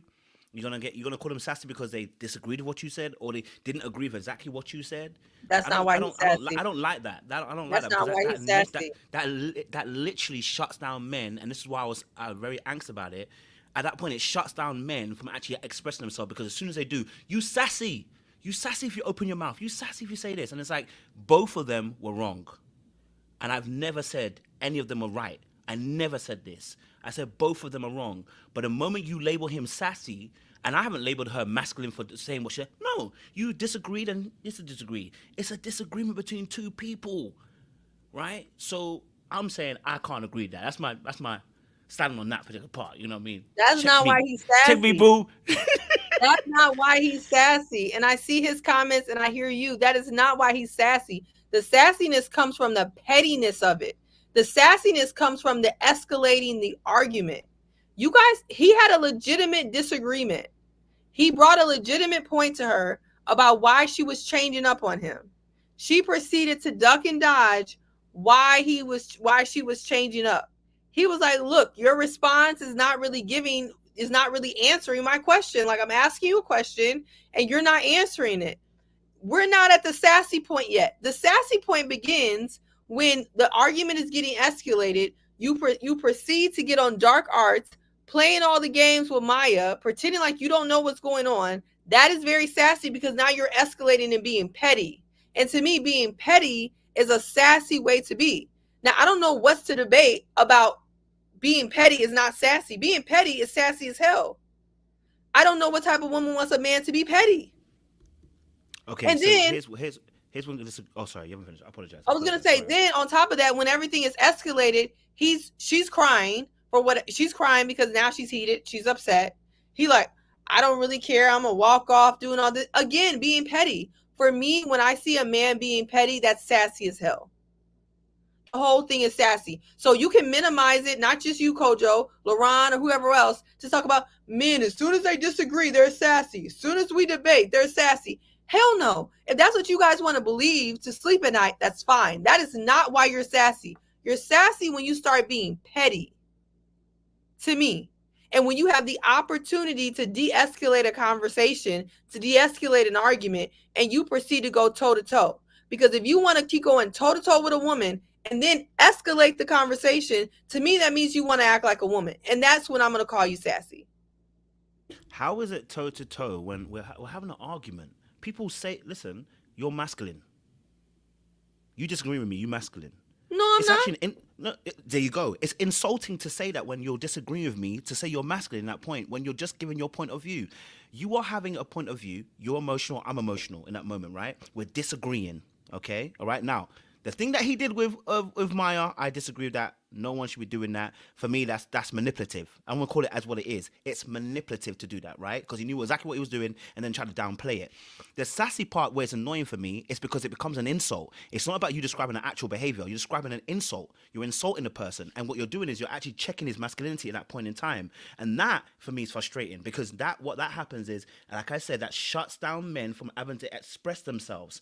Because as soon as it doesn't fit your narrative, it's sassy. But what you were describing in this particular situation, right, of him, let's say, not controlling the conversation. He's sassy for not controlling the conversation. Well, is there every conversation that I've ever had or argument I've ever had with somebody where I'm always perfect in that situation? No. Sometimes I get a little bit irate. Sometimes I've raised my voice. Sometimes I've done a bit too much. But it happens, right? But the moment we do that and we start labeling it as sassy, it's the same thing when we talk about women and we say calling them masculine for the moment they disagree. It is an insult. It's not about you describing behavior at that point. It's now an insult. So that's what I'm saying. You're now questioning his masculinity. You're not actually describing the behavior. You're now trying to question the masculinity, and then it becomes an insult when you do that. And I hate that when women do it to men because it shuts down men from actually expressing themselves. It's an argument. It's a simple argument. And right now, someone can say to me, Coach, you're raising your voice. You're a little bit excited. You're sassy. And immediately what it is they want you to shut up. That's basically what you're doing. And it's actually not about the argument that's actually happening between two people. So I want people to be very careful about how they label people, because it automatically goes into keeping someone's voice down. They were both wrong, and he was manipulative in what he did with that. The sassy word comes with a connotation culturally in terms of what it actually means and how it's oftentimes used. And that's why I'm having a problem with it a little bit as well in this situation. But, you know. So you don't think you're making a false equivalence? I think you're making a false equivalence here. And this is the thing. When you said what you're equivalating, you're making the correlation that I'm saying he's sassy for disagreeing. That's the same way these people in your comments call me masculine for disagreeing with Sean or you. That is not what I'm doing. That would be the equal of what you're saying. People who call me masculine for disagreeing with you, which they do. That's like me calling you sassy because we're having this debate. I'm not. That's not what I'm saying. What would make me masculine is if I get in your face and do this, like take it back to Zadia. I put my hand in your face, or I'm pretending like I'm knucking if you're bucking. That's when we have called women masculine in the past for doing all of that. Getting up like they're trying to fight like a man, you're masculine. The same thing is, again, he is not called sassy for arguing. He's not called sassy for having an opinion. He's not called sassy for expressing himself. He's called sassy for being petty. He's called sassy for intentionally escalating a conversation with a woman. So to me, if that is demasculating, then it is what it is. To me, that's just what it is. I don't feel like a man that I want to be with is escalating a conversation with a woman, being intentionally petty with a woman. If that's the type of man y'all okay with, y'all don't want to call him sassy, that won't be me. That's going to be sassy all day. You want to go toe-to-toe with a woman escalating a conversation, it's sassy. Can you describe which part you're saying is sassy? Sorry, just to make it very, very clear so we don't misinterpret what you're saying. Which part are you saying that you're saying which part? I want to make it very, very clear which part you're saying is sassy. So I know exactly what you're saying. Two parts. When he did the thing with Maya, that you're calling petty, I'm calling petty and sassy. Part two, when she's sitting at the table crying, defeated at that point, even if you think she was fake crying, whatever people think, crying, defeated, she's folded, raising the white flag, she clearly just can't do no more, and he's still going on and on, saying he don't give an F and doing all of that. That to me is you having a defeated opponent, a defeated woman crying, and you're still going on and on. To me, that's sassy. At what point as a man, you don't be like, this girl is crying. It ain't even worth all of that. Why am I still doing all of this? And that's where we're going to disagree. Because first and foremost, you're saying she defeated. Who said she was defeated? Who said she was defeated? You think she's defeated. Did she look? She didn't look defeated to you? No. When she ended the conversation, she ended it with, well, I'm done then. Okay, well, if you're done, I'm done too. I'm packing up my ish and I'm getting up and going. So if you're going to call me sassy for packing up my ish and going as well, that's where we're going to have an issue again, right? Now, could you have handled it better? That's a different conversation. But to call it sassy because he decided to pack up his stuff and get up and go because you want to say you're done, okay, cool. I'm going to be getting up. I'm going to be done too, right? Again, it's a normal human behavior, right? That both parties exhibit and do at times. Is it mature? No, right? But to call it sassy again, I'm like, what? I mean, how are you really calling this sassy? Really and truly. Now, the thing with Maya, I don't even think that's even sassy. You can't even class that as sassy. That's manipulative. Call it what it really is. It's manipulative. It's not sassy. That is not a sassy behavior to do. Okay, so when you go and manipulate by using a separate party to go involved, yes, Sean, jump in for me. Go on. And by the way, anyone else can jump in. It's a bit of a debate. Yeah, I was just waiting my turn, but go ahead. Jump in. You know what I mean? Okay, you know me. I'm definitely waiting. So sassy is improperly forward or bold, fresh, impertinent, impudent, overly bold, saucy, smart, wise, forward, lacking restraint or modesty.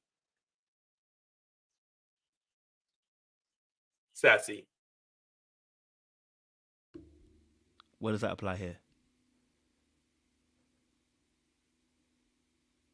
So I'm just waiting for the application. I defined the word for you. Yeah, I'm just trying to put it into context. Go ahead, say it again. Where does it apply here? Sorry. improperly forward or bold, overly bold, saucy, smart, wise, lacking restraint or modesty. So lacking Sassy. restraint. So There lacking sure restraint was comes a under lot of sassy. lack of restraint there, I guess, if that's your point. I don't know what else. I mean, So would that come under Koshiea being sassy as well then at the same time? sassy as hell. Sassy as hell. She lives her life sassy.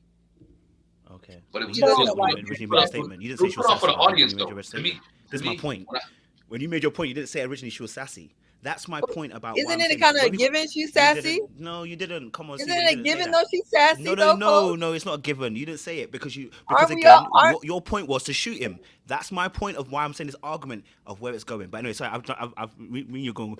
Let me let Wes jump in. Sorry. What I was saying was this: both of them was sassy, but I think the conversation got really sassy or took off a level when other people got involved, right? When they were just having a one-on-one conversation. Now, I can't tell a man to hop up and leave, but me and my girl are having having a conversation. We go to a private room, not a room where everybody can come into. And when it took off to a different level was Chaz came in, when Maya came in, when whoever else walked in the room, that conversation with him and Koshiea should have been in a private room, just those two sitting there. And the way it was edited, it looked like as if they were there by themselves and everybody came in, which sparked it up. You know how it is when other people walk into a room and y'all having a conversation.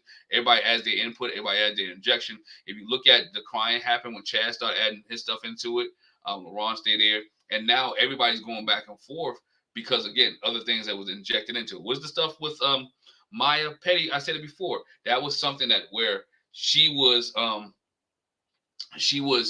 innocent bystander that could have went south, right?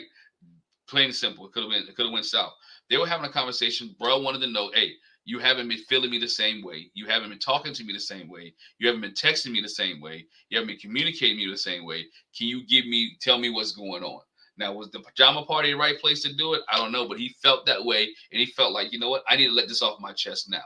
Was it just him letting it off his chest? With a little bit of liquid courage gave him the opportunity to let off his chest? Whatever it was, he was like, let's have this conversation.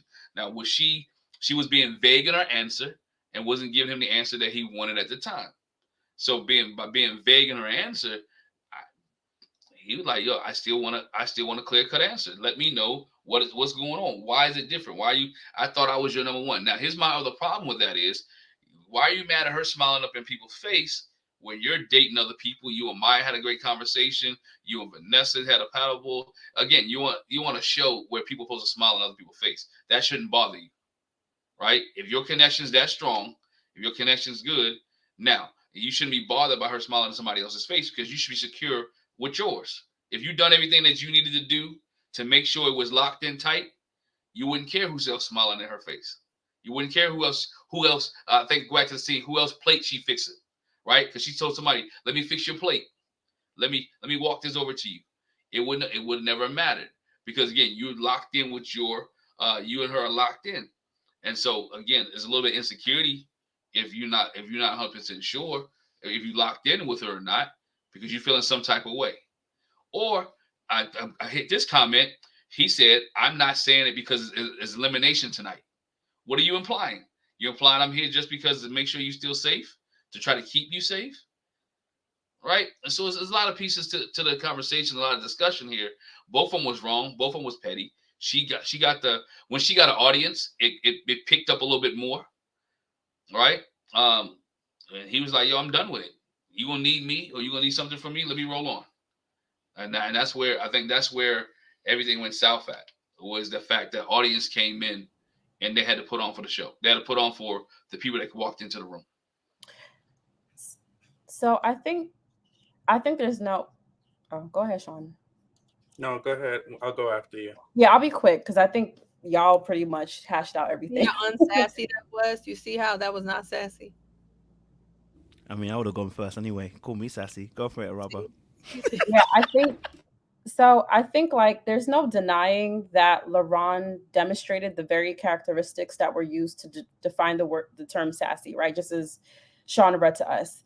I think in this conversation, and I think this might be what you're saying, Kojo, and correct me if I'm wrong, but when we're considering cultural context, so like within the US, when you call someone sassy, there's like a misogynistic undertone with that.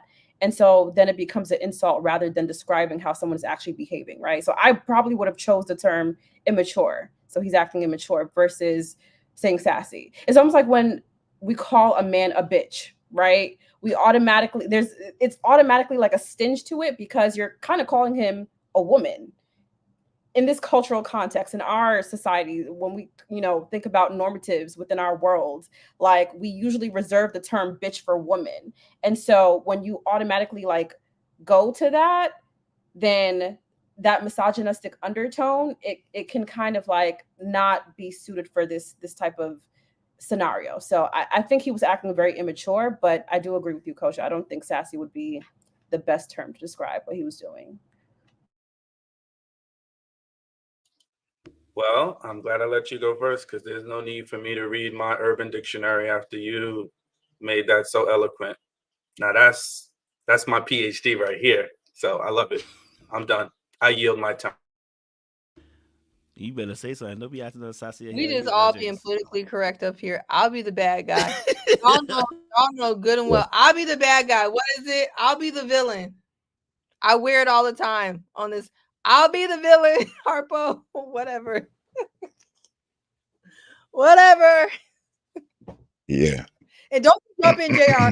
You live your life not being sassy, but then you want to defend sassiness. So I don't understand. I have not had one sassy exchange with you, but you want to defend all the sassiness. I will never understand. But go ahead. You know what to do, JR. Don't let her punk you, bro. Okay? You it's ain't not sassy. punky, but he don't defend it already. I'll just clear my throat first.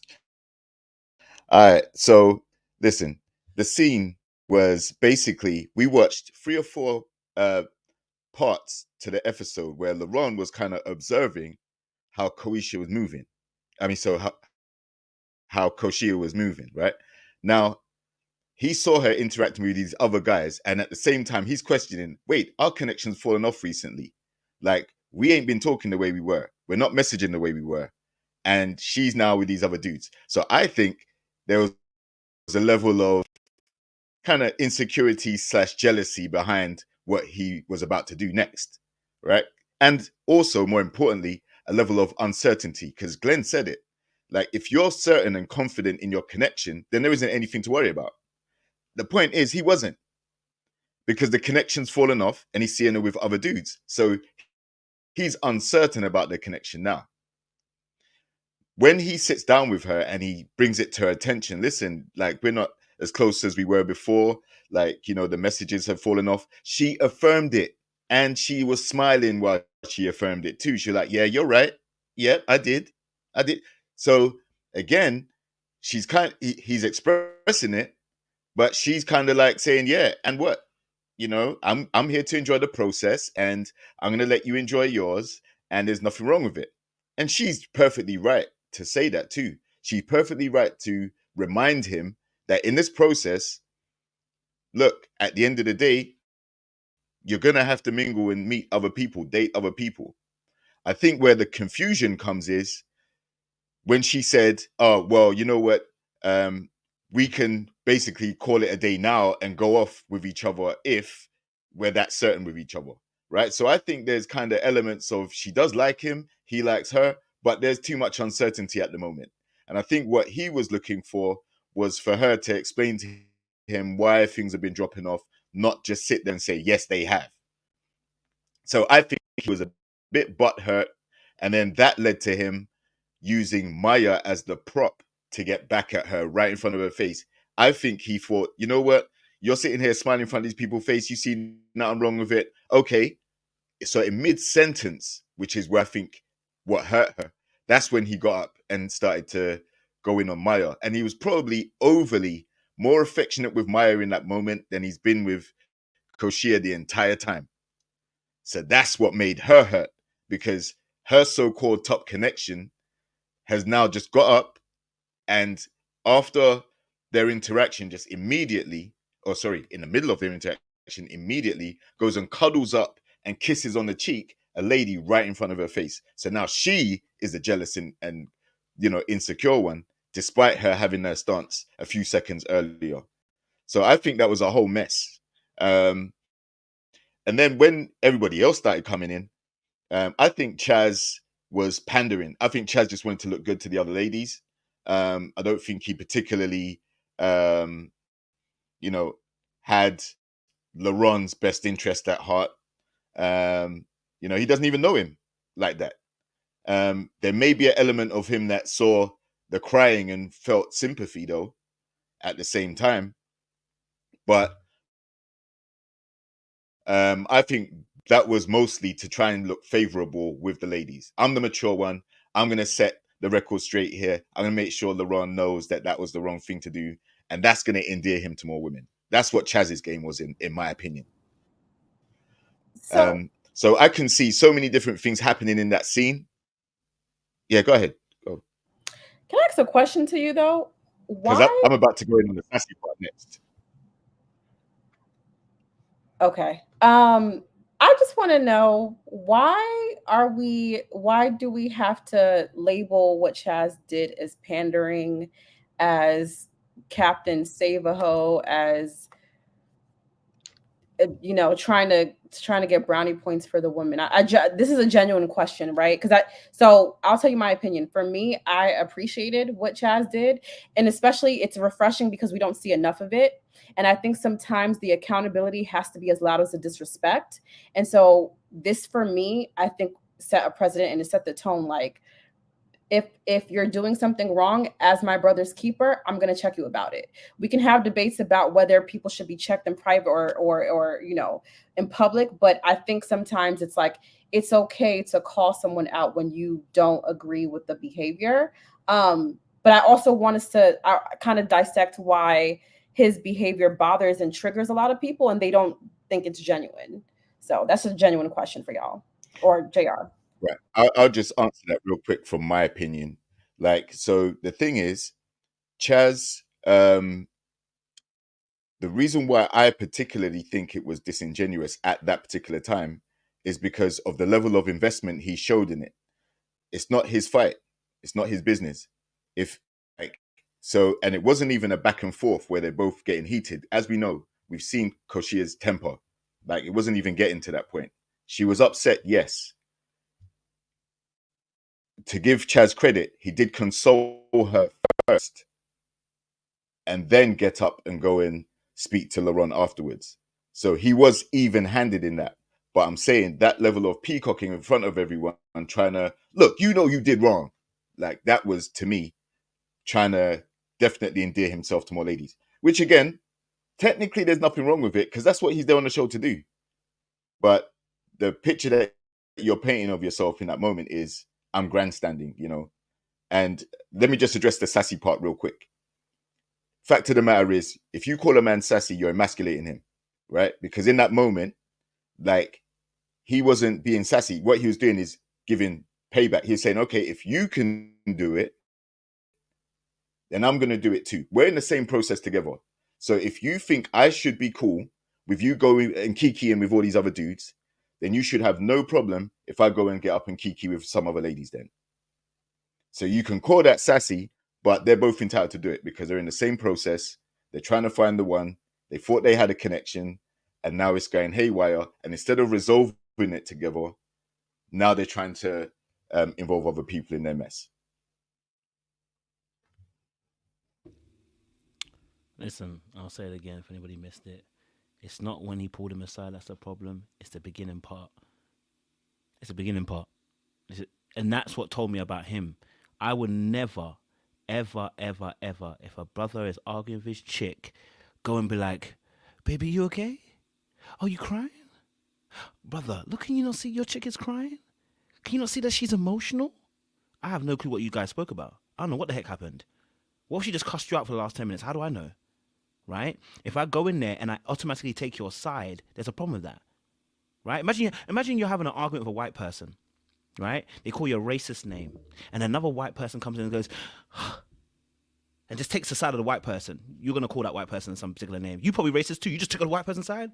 You automatically label something because they didn't actually consider the context of the conversation. It's a very wild example, but I'm just giving an example in terms of when you're not considering the context of the situation and not really understanding what's going on, he should have just shut his mouth and kept quiet and waited and pulled the brother aside and say, bro, what I heard from the part that I heard, I want to pull you aside and say to you, look, bro, this is what it is.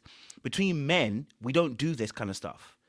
The check-in happens. You pull the brother to the side and you check him. It's about respect, and it's about understanding domains and understanding people's kingdom. I don't come into your domain and start telling you what to do in front of the woman that you're trying to deal with. When I do that, I'm actually embarrassing you, and I'm actually devaluing you in that moment. So what I do is I pull you aside and have a conversation in private. I don't embarrass you in front of a woman, right? So if I do that, when I'm embarrassing you in front of other women, what I'm really saying to you is, you a bitch. Right? So it's the label in that, you a bitch. Because I really should just pull you to the side and have that conversation. Not in front of the woman, not in front of the ladies, whatever. Not trying to show the other ladies that, oh my God, I check men in front of women. No, don't do that. You pull me to the side as a brother should do. Now, if women don't understand this, that's fine. You're not a man. I get it. Right? But let me just say this now. What kind of respect would you have for the man that's getting checked by another man in front of you? You know, nobody want to see that. Your man getting checked in front of another man in front of you. No. Pull me to the side, have the conversation with me. And when I have the conversation with him, and correct me, because the second conversation was fine. He corrected him by the side and said, hey, da-da-da-da. And then Justin came over and said, bro, look at it different this way. No girl just cries over you, da-da-da-da-da. So that I totally get. I understand that part was good. It was just the first part. You just don't do that to her. Coach, the real reason I had to go back and watch. The real reason Chaz checked Laron, Vanessa was on the other side of the table. Oh, yeah. He was doing all this for Vanessa. Vanessa was sitting directly across from him. It had nothing to do with Koshiea. It had everything with who was sitting across the table from him. It was Vanessa. He was doing it so Vanessa, he can get points for Vanessa. You got to find it in the scene, but Vanessa sitting directly across. It's Chaz sitting next to Koshiea, Laron sitting next to Vanessa. They showed it real quick. And Vanessa is sitting directly across from Chaz, and he's doing it all for Vanessa. It had nothing to do with Koshiea, had nothing to do with Laron. It was all for Vanessa because he wanted to build more points up with the girl that he's trying to be with, more so than be involved. Because that's why everything was directed to Koshiea. He wanted to show Vanessa he cares about women. I care about her. I care about what it looks like. I care what things seem like. I care how things wants to be. I care for this. And see, when no women was around, then he can pull Laron around. Laron aside and say, yo, bro, you know what? Let me do this. Because like you said, what he should have did, say, yo, Laron, step outside for a minute. Let me holler at you for a minute. Let me holler at you for a minute. Hey, man, I don't think you should have did that. She's upset. I think you should go back and apologize. Hey, bro, I think you might have had a little too much to drink. You acting a little crazy right now, and you're doing a little bit mad. You know, come back in a few minutes, and y'all can have that conversation. Matter of fact, if he was a real bro, know what he should have did? Vanessa, me and you got to go. These two are having a private conversation. Let's rock. Let's leave. That's what most dudes would have did. I'd have been like, you know, hey, Jack, we got to go. These two are having a private conversation. It's time for us to step out the room. Long he ain't putting hands on it, they're sitting across the table, we good. Because wasn't nobody raising their voice. Everybody was at the same. So I just wanted to just throw that out there. That's why he did what he did. So thank you guys for clearing that up, because I was generally confused about why we were demonizing Chaz. I can understand your argument, Kojo, about sometimes before you correct, get the full context. I'm still a little conflicted. And this is probably because I'm such a girl's girl that when it comes to protecting a woman, like I love seeing a man showcase what protection looks like, especially because men listen to other men, right? So it's so important that we have more scenarios like this. And so I think like what I'm trying to pull out is the nuance in this conversation is like, can multiple things be happening at once? Can different things be true at the same time? And I also, and y'all might call me Captain Saberho, but to Chaz's credit, I think when you're in the heat of the moment, you're not thinking, step one, let me pull him aside. Step two, let me do this. You're not like, there's no formula to correction. You're just, you see someone that's hurt and you're trying to like resolve the situation any way you know how. That might be my empathetic side speaking. Y'all say you see it from the man's point of view. I can do nothing but respect that and take that into consideration. But I still kind of want to see the nuance and maybe like Chaz was just doing his big one in that situation. But do you know what would have happened if another guy who didn't respect Chaz would have said, shut the F up?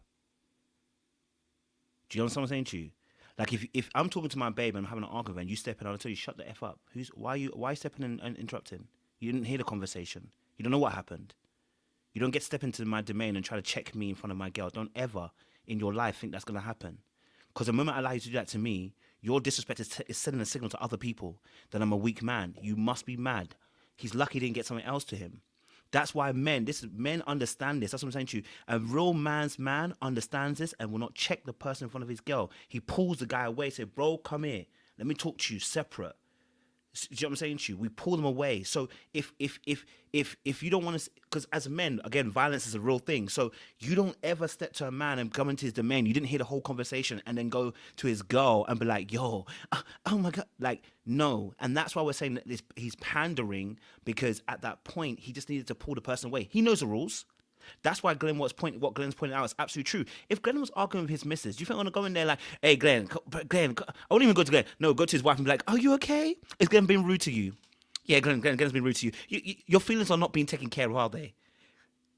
What the hell? You know what I mean? That means I really don't respect him because I'm now trying to side with the. No, I don't know nothing that happened. Go to the man, pull him away, have the conversation. That's it. As men to men. Yes, Sassy World. You know what I find interesting is how this is a lot of, selective masculinity. You want Chaz to act like a man's man, a masculine man, operate under man code and pull Laron aside and handle it as men do. But then these same men who are not exhibiting those traits, I'm gonna leave that to you. I don't really know the man's code. But what you're saying makes sense to me of how men typically handle things. Not to say they shouldn't go unchecked, but there's just certain ways to address men. If you say that, it sounds good to me. I 100% get it. But what really gets me is that, these same men that aren't following men code are also being petty. And by my definition, sassy. To me, it all goes together. Men not following men code, men turn around, tussling, arguing with women, escalating arguments with women. Women are crying and they're still all upset and all riled up. To me, it goes together. Again, we're going to disagree. Whether you're upset, it doesn't make a difference. If you're upset, I'm upset at the same time. We're having an argument. That's where I'm missing you, because we're having an argument. If I like you and you like me, we're having an argument. It's an argument. Right, I'm getting heated because I like you and you like me, and so we're missing each other. So there's no comparison here with what Chaz is doing and trying to make it like it's sassy or petty. No, the reality of the situation is, as men, specifically as men, we know this. So when you go against doing that as men to each other, I didn't call him sassy. Did you hear me call him petty? You wanted to label him that. Because again, you want to insult him. I don't want to insult him. I want to keep it as what the actual behavior is. When you do that, you broke the man's code by doing that. Do you see the difference between what we're doing? You are willing to insult him with calling him sassy and petty. I don't need to do that. I'm not trying to do that. I want to call it for what it actually is. He broke the man's code. And so when he did that, he showed us where his heart was really lying. It's not for the women like that. He's playing up. Because men who really want to value what was going on would have pulled a man aside. It's that simple. And that's why I keep saying to you that you keep using this word sassy and petty because you're using it as an insult. It's not about describing their behavior. Because if it really was, you would have described it differently. I hate the way we use the word sassy because oftentimes it's not about describing behavior. White knighting is not an insult? White knighting is not an insult? He wasn't white knight. It's a behavior. It's a psychological term. White knight. Yeah, and sassy is a behavior. No. White knight is a psychological term. That's why I called him a white knight. When you come in there, ride on a horse, try and save the person, it's white knighting. I was describing a behavior. White knight doesn't have the context either that sassy has either. So I'm not using it as an insult. I said it's a psychological term for what he actually did. Oh, I was just using it as a description. No, because you try to catch me with that, but it's an actual description of the actual behavior. I'm trying to describe the action. No, you try to catch me. No, see, you're trying to catch me. I'm not trying to insult him. It's about psychological behavior. I'm just trying to describe the action. But Steve, say what you said in the chat, because I think if you say what you said in the chat, it'll help to clear it up. I really don't even want to now. Just please. Please, I'm asking you, Go please, for it, man. if you could do that. Sean wants me to clarify that I do not believe that Laron, from what I can see, is an overall sassy person. I believe he had a sassy moment, which actually took me off guard because I was surprised based on what I've seen of him thus far on the show. His behavior was a little off-putting because it didn't seem to go along with the way he's acted in the past. So it's quite possible, and it happens all the time, that people, men, women, whatever, have sassy, petty, catty moments, whatever, men and women, and that doesn't make them a sassy man. So that is what I said. I think he had a sassy moment. I'm not calling him a sassy man. There are people who I think are sassy men, but you need way more for me to reach out and say that. I just felt like that moment was sassy. And he also said he was drunk. So hopefully there's some accountability in that when you are drunk, your actions are unbridled. So he was unbridled in his behavior. Can we settle on that definition? He was unbridled. Yes, we can. You want to settle on unbridled? I think it was a good debate. I personally think we both are still on business. Kojo, where in the wide world did you think that was a good debate? That was horrible. What? You mean the conversation we had tonight, or what happened with Laron and Koshia? No, what He's talking about tonight. He's talking about tonight. Oh, I was getting ready to say. Oh, no, between Laron. That's not a debate. That's not.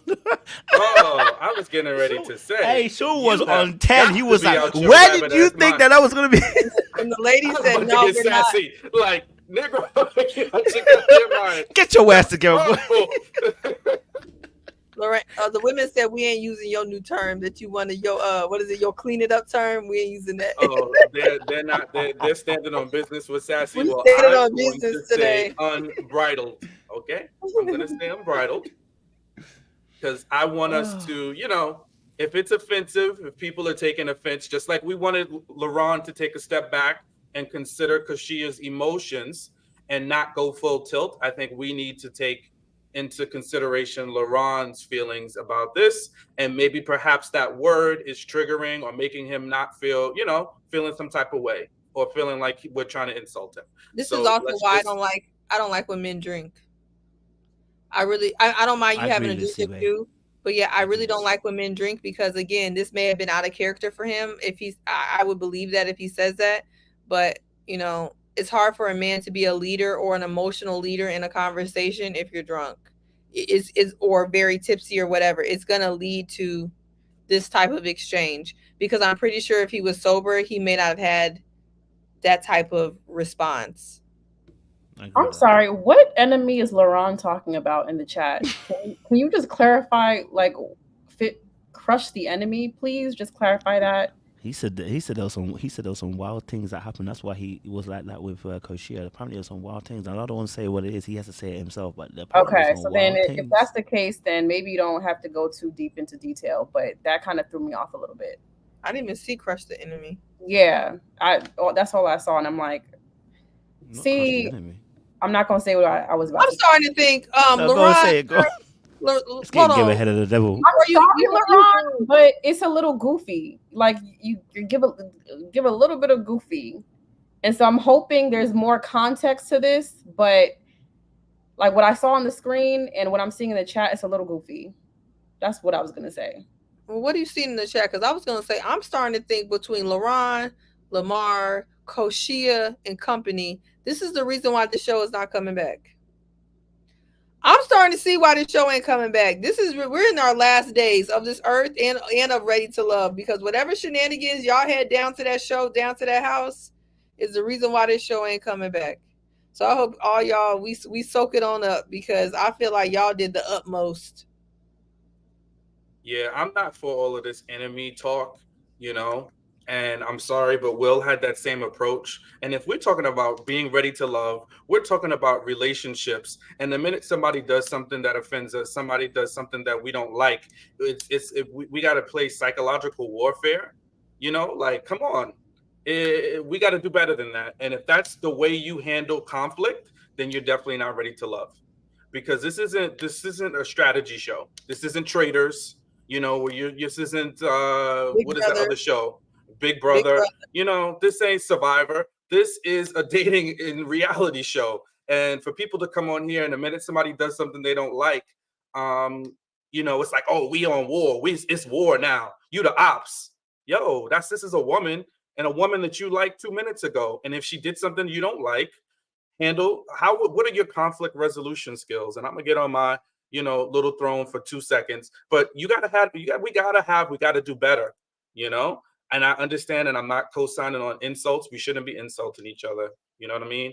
But ultimately, I feel like as men, we have to, when a conflict comes, we want to be leaders, we want to be the providers, we want to be the protectors, then that's how we do it, right? You know, somebody does something wrong, you don't like it, you think their character sucks, you don't have to waste your time and energy trying to destroy them. Move around, bro. Move around. Leave her. Don't waste your energy, you know? So I just don't like that tone, because it just brings about negativity, nastiness that we don't need. Definitely hear you on that. All right, let's move on then, because there's two more parts we need to discuss. Jonathan and Alexis. Whew, baby, I know we all gonna agree on this situation. So, baby, we done our tussle, we tired. But Jonathan and Alexis, oh, it went downhill so bad. First, once more again, I don't know.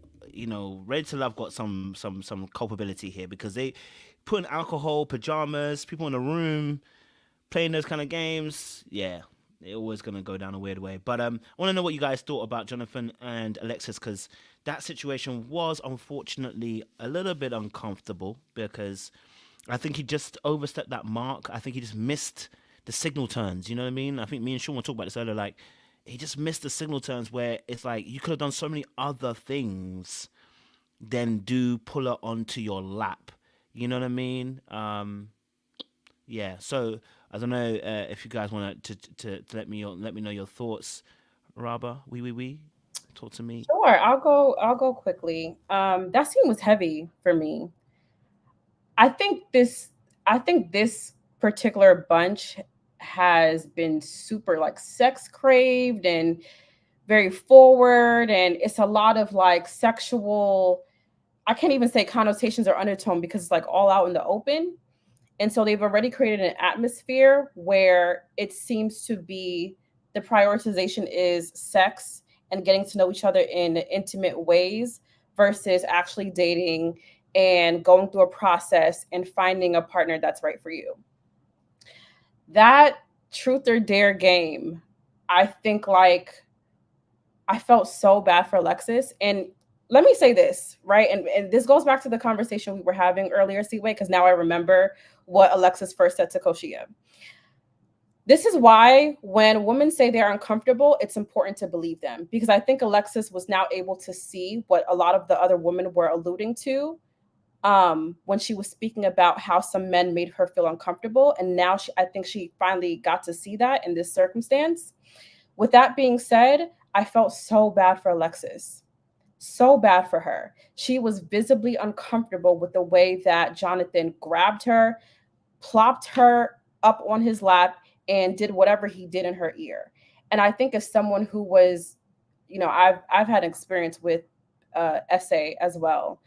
And I couldn't imagine having that experience in a public setting. I also couldn't imagine having to continue to exist like nothing happened. Like, you could see she looked like she wanted to cry after the whole scenario ended. And I wish, like, in that moment, there was more protection for her. And I keep using this word protection because I feel like we don't see it enough in this show. But like, even when Tommy introduced the pajama party, him saying this, like, oh, it's time to like get into the bed with these ladies, or like see how these ladies look in the bed. What is with the like over sexualization? I don't get it. It's so early on. We barely know each other. Why are we so sex craved on this show? The producers are not doing a good job, like, setting parameters. Tommy's dropped the ball a long time ago. Like, let me just say that. I don't like, sometimes I feel like he's half asleep when he's talking. He has dropped the ball, but there are just there's no boundaries. There's no like, let's slow it down. Let's pump the brakes. So yeah, I felt bad for her. I felt bad for Alexis. It was so cringy. It was like I'm watching someone get harassed on TV. It's just, I didn't like it personally. And I think going forward, Ready to Love is challenged with the tasks to either recruit people who you really, really like run through them with the fine-tooth comb, and you can kind of dig deeper into their intentionality, because people are slipping through the cracks. You have people who acted like they haven't had sex in 30 years coming on this show.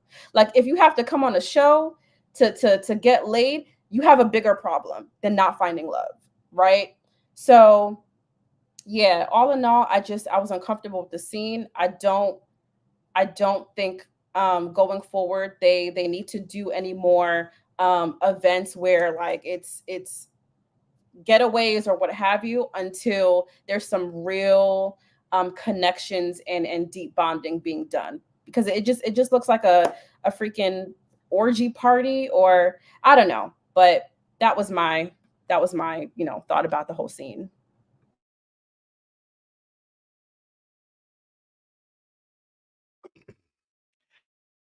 I think Jonathan went way too far for the level of connection that he has with anybody. I think he deliberately set out to do that, push the boundaries of see what he can get away with one of the ladies, and she was uncomfortable. I think she only went with it because of the surprise, but because it wasn't someone that she really thought she had a connection with like that. Definitely not at this stage. So he went way too far, and he just don't have the awareness to even have cared how she felt in that situation. So yeah, that was a very bad move in my opinion from Jonathan. Um, I agree that there is sexual undertone and sexual conversations taking place. That happens every season, but you do those things in a manner which is cordial, because it's going to be received the right way, because the person's basically thinking along those same lines, because you have that chemistry. If you don't know if you have that chemistry, then that's way too far. Like, you don't even need to touch nobody. But I said earlier, like, there's a certain gent that got eliminated, and I'm sure there would have been problematic behavior if he was at this pajama party too. So yeah, I think Jonathan went way too far with that, and I think it may even cost him later down if how she feels in the ladies' lounge is expressed, and he's been giving off certain vibes in phone conversations and things like that. Yeah, like he's gonna be down there.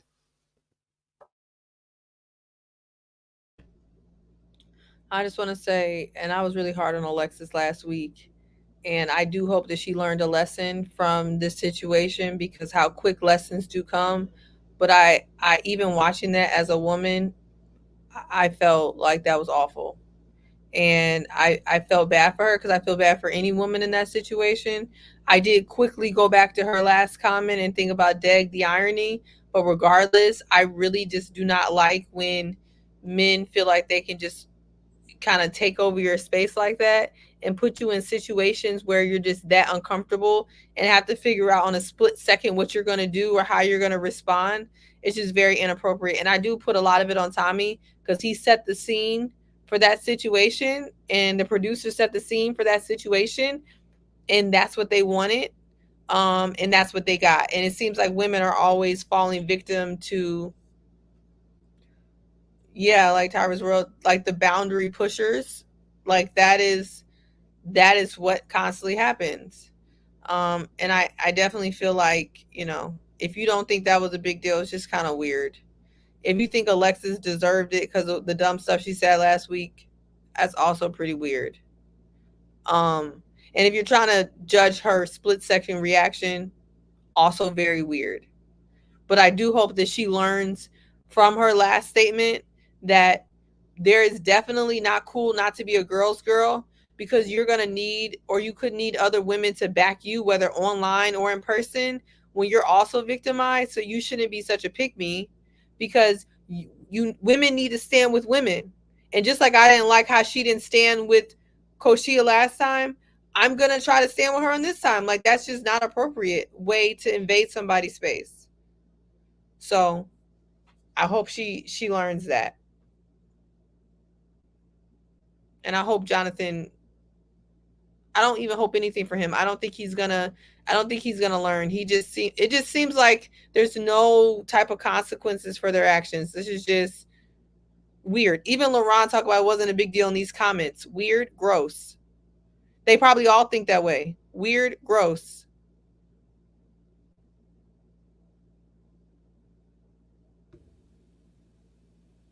Okay, for sure. Well, the only thing I would say is, unless he whispered in her ear, "Is it okay for me to put you on your lap?" I don't know. There's no world where this is okay. And we talked about it before when we were talking about Lamar's comments. I think men, as we just have to do a lot of work around consent and really understanding what it means to be sexual in any way. Even, what's his name? Alonzo's comments about that game, and he's saying it's not sexual. It's that he still has a lot of work to do, because if you're gonna equate kissing a woman and choking her, it's not sexual. That is still a sexual act, because guess what? If you did it and the woman pressed charges, it's called sexual harassment. It's called sexual assault if you did those actual acts. So it is a sexual act you're describing. Sexual doesn't just mean intercourse. So we got a lot of work to do. I want a lot of our fellas, and listen, I'm not going to say this information is widely published every single place, but as we are in 2024, men got to do the work.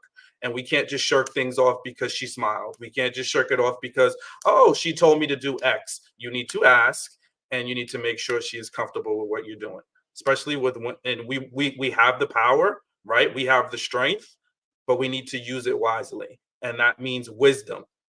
And if you don't act with wisdom, you make poor decisions. And when you make poor decisions, people get hurt. So I think it's super serious. And I think anybody co-signing or trying to sign off on any of this without having information, again, I said, if he whispered in her ear and said, "Hey, baby girl, you mind if I put you on my lap? I'm about to put you on my lap on this table." If he whispered that in her ear and she was like, okay, but then it just kind of felt awkward and then the whole thing fell apart. All right. But if he didn't say that, and he just dropped her on his lap without any heads up about what's about to happen, that's a no-go. So, my thoughts. For me, it was what he said. Like, I think in one of the vignettes, he said, I had to do something to make some noise, right? You in your mind knew that you were going to do something outlandish, something that was wild, something that was inappropriate. So it was premeditated, right? What you was going to do. And whatever reason it was, again, it was inappropriate for that. You didn't ask. I agree with Sean. If you didn't ask her to pull her on your lap like that, y'all haven't. I don't know where you was at in this process, but the way that she responded, y'all wasn't at that level in the process for you to be able to pull her on your lap and for her to be okay with it. And I think that's where the problem lies. And you can see it's written all over her face. That was not something that she wanted to be a part of.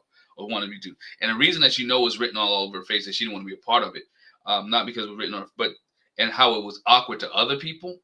Men came and grabbed her off of him because even the men there felt that it was not right and it was awkward. If you really look at the clip, some of the guys, are you okay?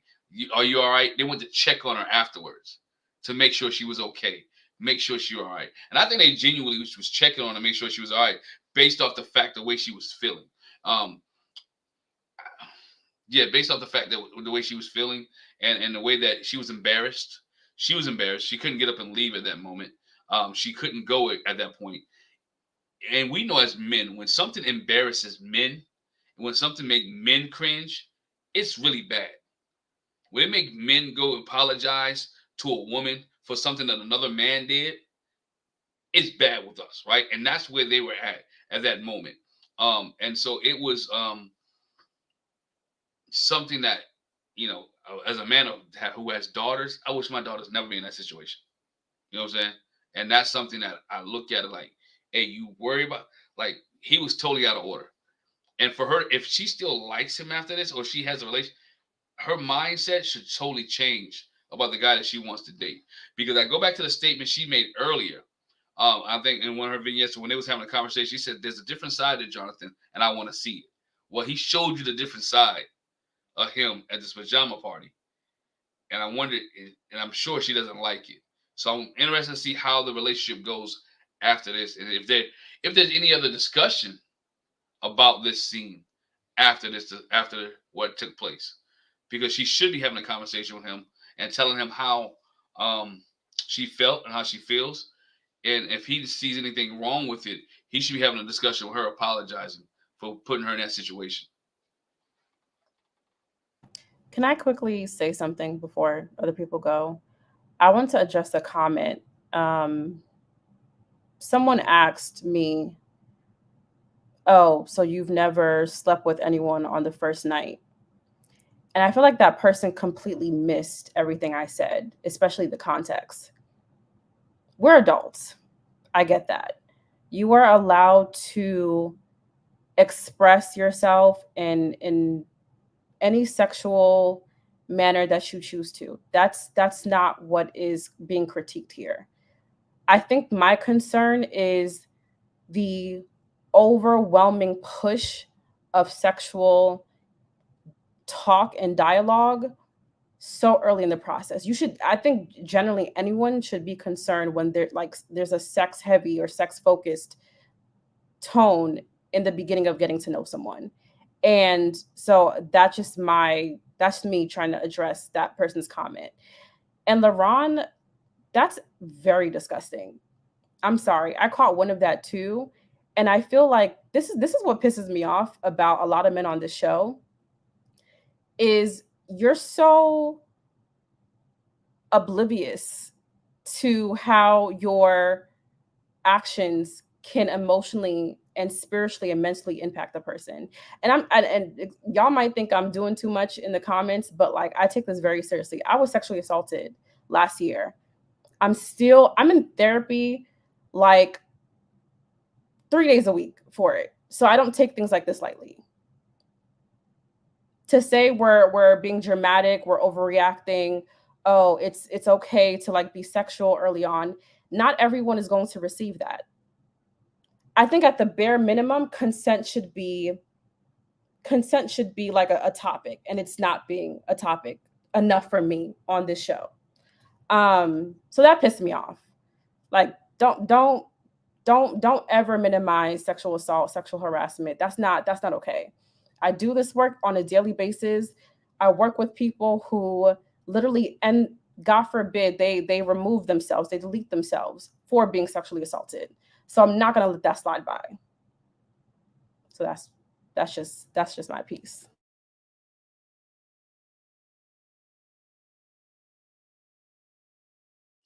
And Go for it, yeah, sure. oh yeah, no. What I was gonna say is, and we love you, Araba, and we stand with you, and appreciate how you continue to push forward.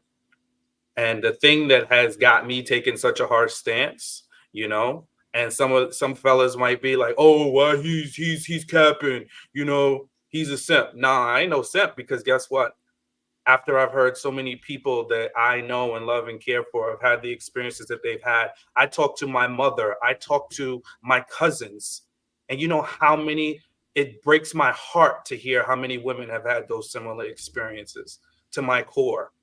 So for me as a man, if I can do it different, I'm going to do it different. And if I see something that looks a little bit wrong, I'm going to call it out.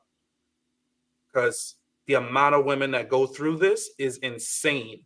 And it has to stop. And it starts with us, because we cross boundaries. We think, oh, she's playing. Oh, she wants it. Nah, we got to do better. And it's up to us, And heavy is the head that wears the crown. So if we want to be men and really be men, it starts with us and how we move as men. It does. I want to add something else to that, Sean. I want to not exempt the women from this show too, because I had to go back and watch the scene again. There was women clapping and excited that he was doing what he was doing, and they was clapping in the background and not knowing that one of their sisters, whether you agree with her or not, has been put in a situation or predicament that she's uncomfortable about, and that she's not feeling comfortable for. And they was laughing and joking and smiling about this, but this woman was getting, whatever you want to call it, in front of them. People was cheering and celebrating what he was doing, embarrassing her. And I think that's where the issue for me is that whether you would have did it or not, she was totally terrified and didn't want it. She was pulling back. And so that was one of the things that made me, you look at it like people in this whole, not just the men, but it was women as well, that was like celebrating. And that was kind of disgusting in my eyes. Instead of trying to say, you know what, help her. Because it should only been guys trying to pull her away. Not one other lady stepped up and tried to help her and say, you know what, this is not right. That we saw. So I can only go by what we saw. I don't know what happened afterwards. I don't know if anybody talked to her afterwards. Based off what we saw, that's what, wasn't right. I think there's a lot of women who are used to other women's space being invaded to the point where if a woman doesn't make a big to do about it, then they're not realizing it's a problem. There were women in this chat saying, well, she didn't yell or scream or kick him off, so it was fine. That's on her. People in this chat said that. So how do you believe the people there felt? A lot of women feel like if she doesn't yell or scream, it's okay for a man to invade her space because she needs to make some type of loud to do about it, to know that it's wrong. So I'm really not surprised that people didn't say anything. I think just for any, I just think it's any. I think for any man in there, I think as a precautionary tale, me and Sean were talking about this, is there should have been, he could have easily whispered in her ear and said, listen, are you going to be comfortable with me pulling you onto my lap? I'm thinking about pulling you onto my lap. Are you going to be comfortable with that? Right? I also think that I watched the scene behind again. The initial when he pulled her up, she had no problem with being pulled up. It's when he then pulled her onto the lap that there started to be a problem, because you can see her hands actually go up onto his body, because she was thinking about she was going to sit on his lap as like, I'm going to sit on his knee, as in like, like a little girl sits on a grown man's knee. She was going to sit sideways, and then he pulled her in forward, and when he did that, she put her arms out. And then after that, when he pulled her in, it's the next part I think where maybe she might have really felt it, is that he had his hand behind her head, and it was mad. He didn't let it go at that point. And I think that's where the men also saw that, whoa, that's a bit too far. Right? So I think in that, and this is, again, I think, see where you kind of point this out, drinking, close, when you're drinking, and there's no excuse anyway, by the way, drinking, there's no excuse. But you want to be in control of what you're doing when these situations happen, because people are doing some dumb-ass stuff. But yeah, in that situation, he literally would not let her go. I think that's what the men were actually really seeing, because when I watched it again, his hand is behind her neck, and it's like this, and his hand is there, and he's pulling her in. So yeah, I don't know. I mean, it's one of those ones where it's a difficult situation, because really and truly, it should have just started off with just being consensual. Just like, yo. So I'm saying, what I'm saying in difficult, and saying any man out there, before you get into a situation, before you do something that's gonna, you're gonna have to touch or do something that's gonna be outside of your own body and touch someone else, just ask the question. Just consent is sexy. Someone told me consent is sexy. Just say, listen, hey, I'm thinking about grabbing you. Is that okay? Right? Because if you don't have that kind of relationship with that person, you don't want to be doing this. Like, we have to think about it. You're new, and you're not doing this kind of stuff, and you're pulling someone onto your lap. Like, come on, let's start there. Consent is sexy. You could have, and the thing was, it was whisper in her ear. That's what's making it even more wild. It had nothing to do with pulling her lap. The thing was, go and whisper something in her ear, and he took it to a whole nother level. But you avoid this kind of situation when you do consent. Say, hey, listen, look, I'm thinking of, are you okay with that, right? And it would have still been sexy, because you'd have whispered in her ear, and she would have been like yes or no, and it could have been gone from there. But because he didn't do that, and he decided to take it upon his own shoulders, now we are having a conversation about essay, because you've determined that you have the right to be able to pull someone onto your lap and act sexual with them without any conversation with them. And when you put it that way, it's wild. They don't know you like that. They ain't had that interaction with you, and you're just doing that. Yeah, you're gonna be in trouble. And I was gonna say, she highlighted a point that I think is also part of the problem. Alexis kind of isolated herself with some of her pick me language to the point where a lot of the women did not know where she stood with these men. And I do think that's true. If a woman doesn't know, just like how you were talking about how the men don't want to intervene as women, until we see something obviously where you're uncomfortable, if we don't know where y'all are at, no one's running over there.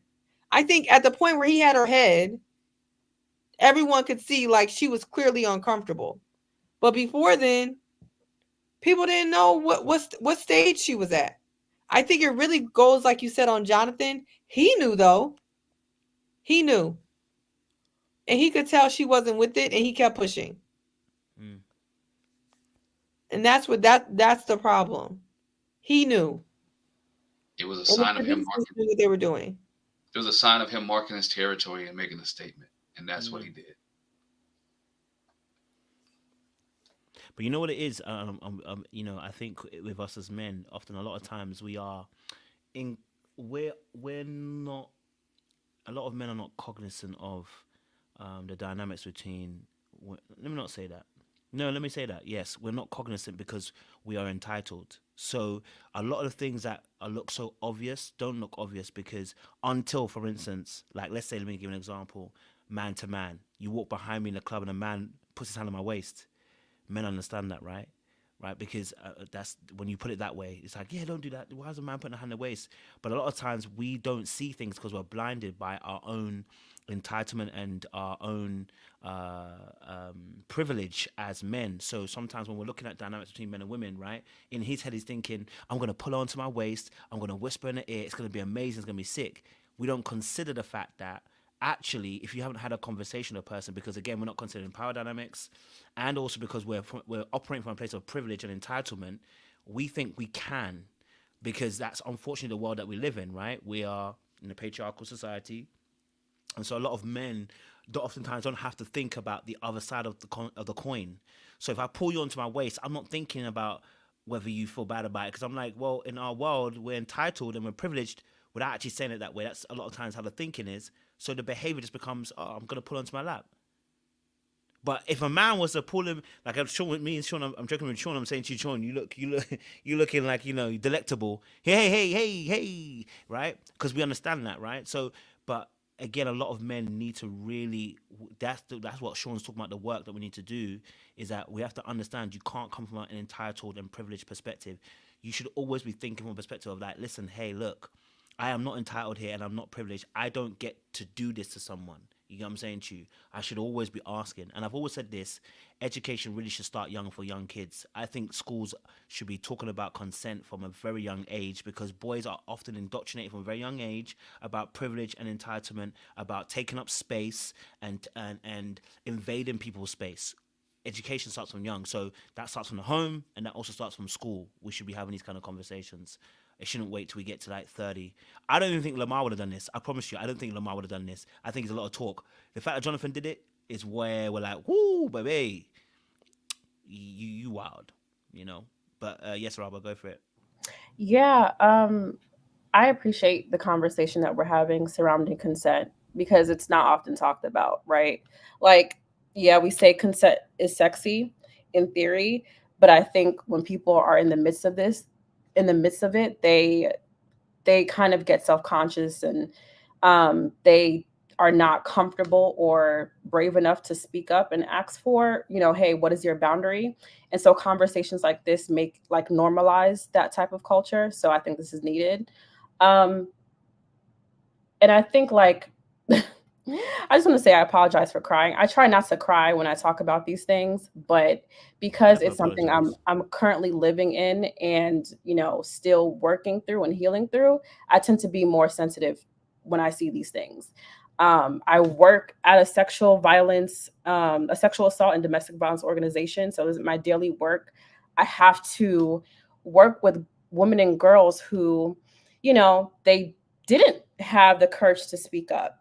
They were judged for their actions in a situation. And so I often try to be a voice for the voiceless. And so that's why when I see comments in the chat that say, oh, he wasn't intentionally trying to SA her. He wasn't, you know, you can't do that. You can't do that. I think like we're not used to when people like haven't verbally spoken their boundaries, it's still not okay to assume what their boundaries are and what they aren't. Just be on the safe side and keep that distance. Ask if it's okay. Don't assume that like every woman is going to welcome being embraced in that way, because you just never know. So that's just, I just love this conversation. I hope like people who are watching, especially the men on the show, what you did could have impacted her now for the rest of her life, because she was harassed. She was assaulted. She was uncomfortable. Didn't have to say it for us not to see that she was uncomfortable. So.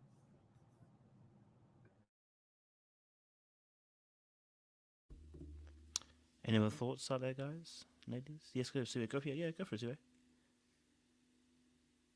I couldn't find. Sorry, I couldn't Oh. find the StreamYard. I was like, "Where's the StreamYard?" Because I wanted to say, Robin. First of all, never apologize. Second of all, you're not alone, and your situation, unfortunately, is not unique. I was trying to make sure I had the statistics, but at least 1 in 6 women have been raped in their lifetime, or attempted rape in their lifetime. And I don't know the percentage of for women who have been sexually assaulted. So that means majority, or not majority, but a good percentage of the women in this comment section on this video have experienced something like that. Me included, not rape, but sexual assault, minding my business while I was living abroad. It's so 1 in 3, thank you, Angelize, have been sexually assaulted. So the 2 women on this platform can identify with something like that. It is not unique. In this type of situation is very triggering. And I think we're 2 very strong women. And that's happened to both of us, right? So it's unfortunate, but it's life. And I do think more of these conversations about consent and men talking to men, which is something I'm really big on, and I'm really enjoying these type of conversations with men talking to men, or even if this platform gets, broadcasted to more men so they can see it. Consent is important and it's cool. And I think that's what needs to be pushed. And you can stop what you're doing in the middle of what you're doing to get it. There's never a wrong time to do that. It's always the right time. And you don't need to feel peer pressured to be the man in the room, and then you turn around and you're sexually assaulting or making a woman feel uncomfortable. And sometimes men are doing it. Like maybe Jonathan wasn't trying to be a creep. He was trying to like be the man in the room, and to see his actions back. I don't want to give him the benefit of the doubt, but if he's not like that, I'm sure watching it back, it's cringe. It's cringe. You need to get consent. Like this is not right. So don't ever apologize. We're all living it. Some situations worse than others. Some show our scars more than others, but most of us live in some type of fear about it. And I think that's why I get really triggered when I see about what women should do in these situations, and it coming from other women. Like there's nothing more annoying than that. I would say most people do not do that, but hearing women talk about what other women should do is so disgusting, because if you've been in this situation, people have different fight or flight reactions. I will respond to things, and I froze up. Froze up. Couldn't move, didn't know what to do. Straight doing the mute challenge, the mummy challenge. Okay? You don't know what you will do until it happens to you. So don't sit around and judge people. Especially women. So I think this is a really, really good conversation. A really good conversation, and I'm glad we're having it. So.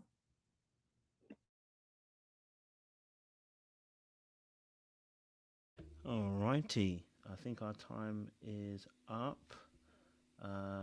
So Sean.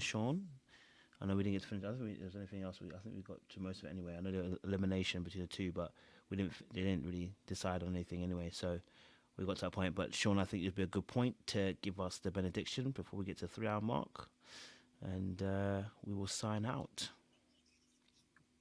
Okay.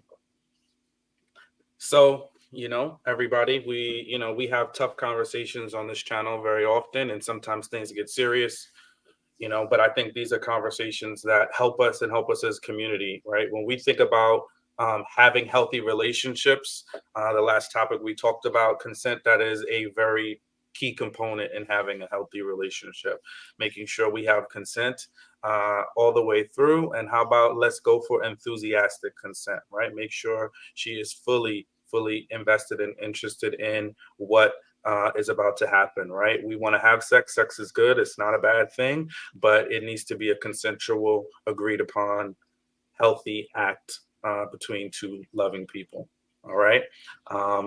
When we go down the range of these couples, I think we learned some lessons. I think the lessons we learned, we're going to avoid words like sassy because they trigger us, right? But what we are not going to do, we don't want to escalate situations, right? We want to de-escalate things. We don't want things to get out of hand. And somebody has to do it. So don't look at me to look at you, to look at me, to look at you, to look at me. You look at yourself and you be the one to de-escalate, So I think that is the most important part. If you can, do it. Because it is the best thing to do. It's never good to escalate. It's never really good to match energy unless that energy is love, unless that energy is kindness, unless that energy is compassion and caring. Those are the energies we want to match. We don't want to match meanness. We don't want to match rudeness. We don't want to match pettiness. That gets us nowhere. Two negatives in relationships do not equal a positive. Back to you, Coach. Thank you very much, Sean. Appreciate that. Listen, audience, thank you so much for joining us today. I know it ended a little bit on a heavy note, so please take care. But I really do appreciate you, Robert, for sharing your story. Thank you, Seaway, also as well for your poignant points today. JR, appreciate you too. Glenn, Sean, thank you so much for joining us as well. And we will be back again next week. I do believe next week we'll be back on a Monday, though, because I think I am at an event on Saturday, so I will not be available on a Saturday. But yes, we'll be back next week, and we go again. Also, Love is Blind is also back, so I'm going to try and do my 2 or 3 lives that I do once the show airs on that Wednesday. So I'll probably do, I think, 2, so that we do the 6 episodes as well. But obviously tomorrow night it's also the Super Bowl as well. I'm going to be meeting a few friends, so by all means, please enjoy the night. Well, you guys will be afternoon for you guys, but enjoy the afternoon and evening festivities tomorrow. And I do actually have Laron on Monday, so he will be talking to me on Monday and doing a live as well. So we'll be interviewing him going forward. So look, we are. We're here and we're always trying to be supportive of each other in such moments as described by the ladies. And I just want to reiterate again for any men who watches this in silence, please, this particular part, if you haven't taken anything away from some of these conversations, that particular conversation is a critical one. Please always get consent. If you don't know that person, you don't have any prior history, you ain't never had the conversation, you ain't never been in that place, my friend, please get consent. Okay? All right? It will save yourself and her issues down the line as well. So, all right, guys, like, share, subscribe, click on that bell button for notification on uploads. We appreciate you. Stay locked, stay loaded, and we're gonna see y'all again next week. Much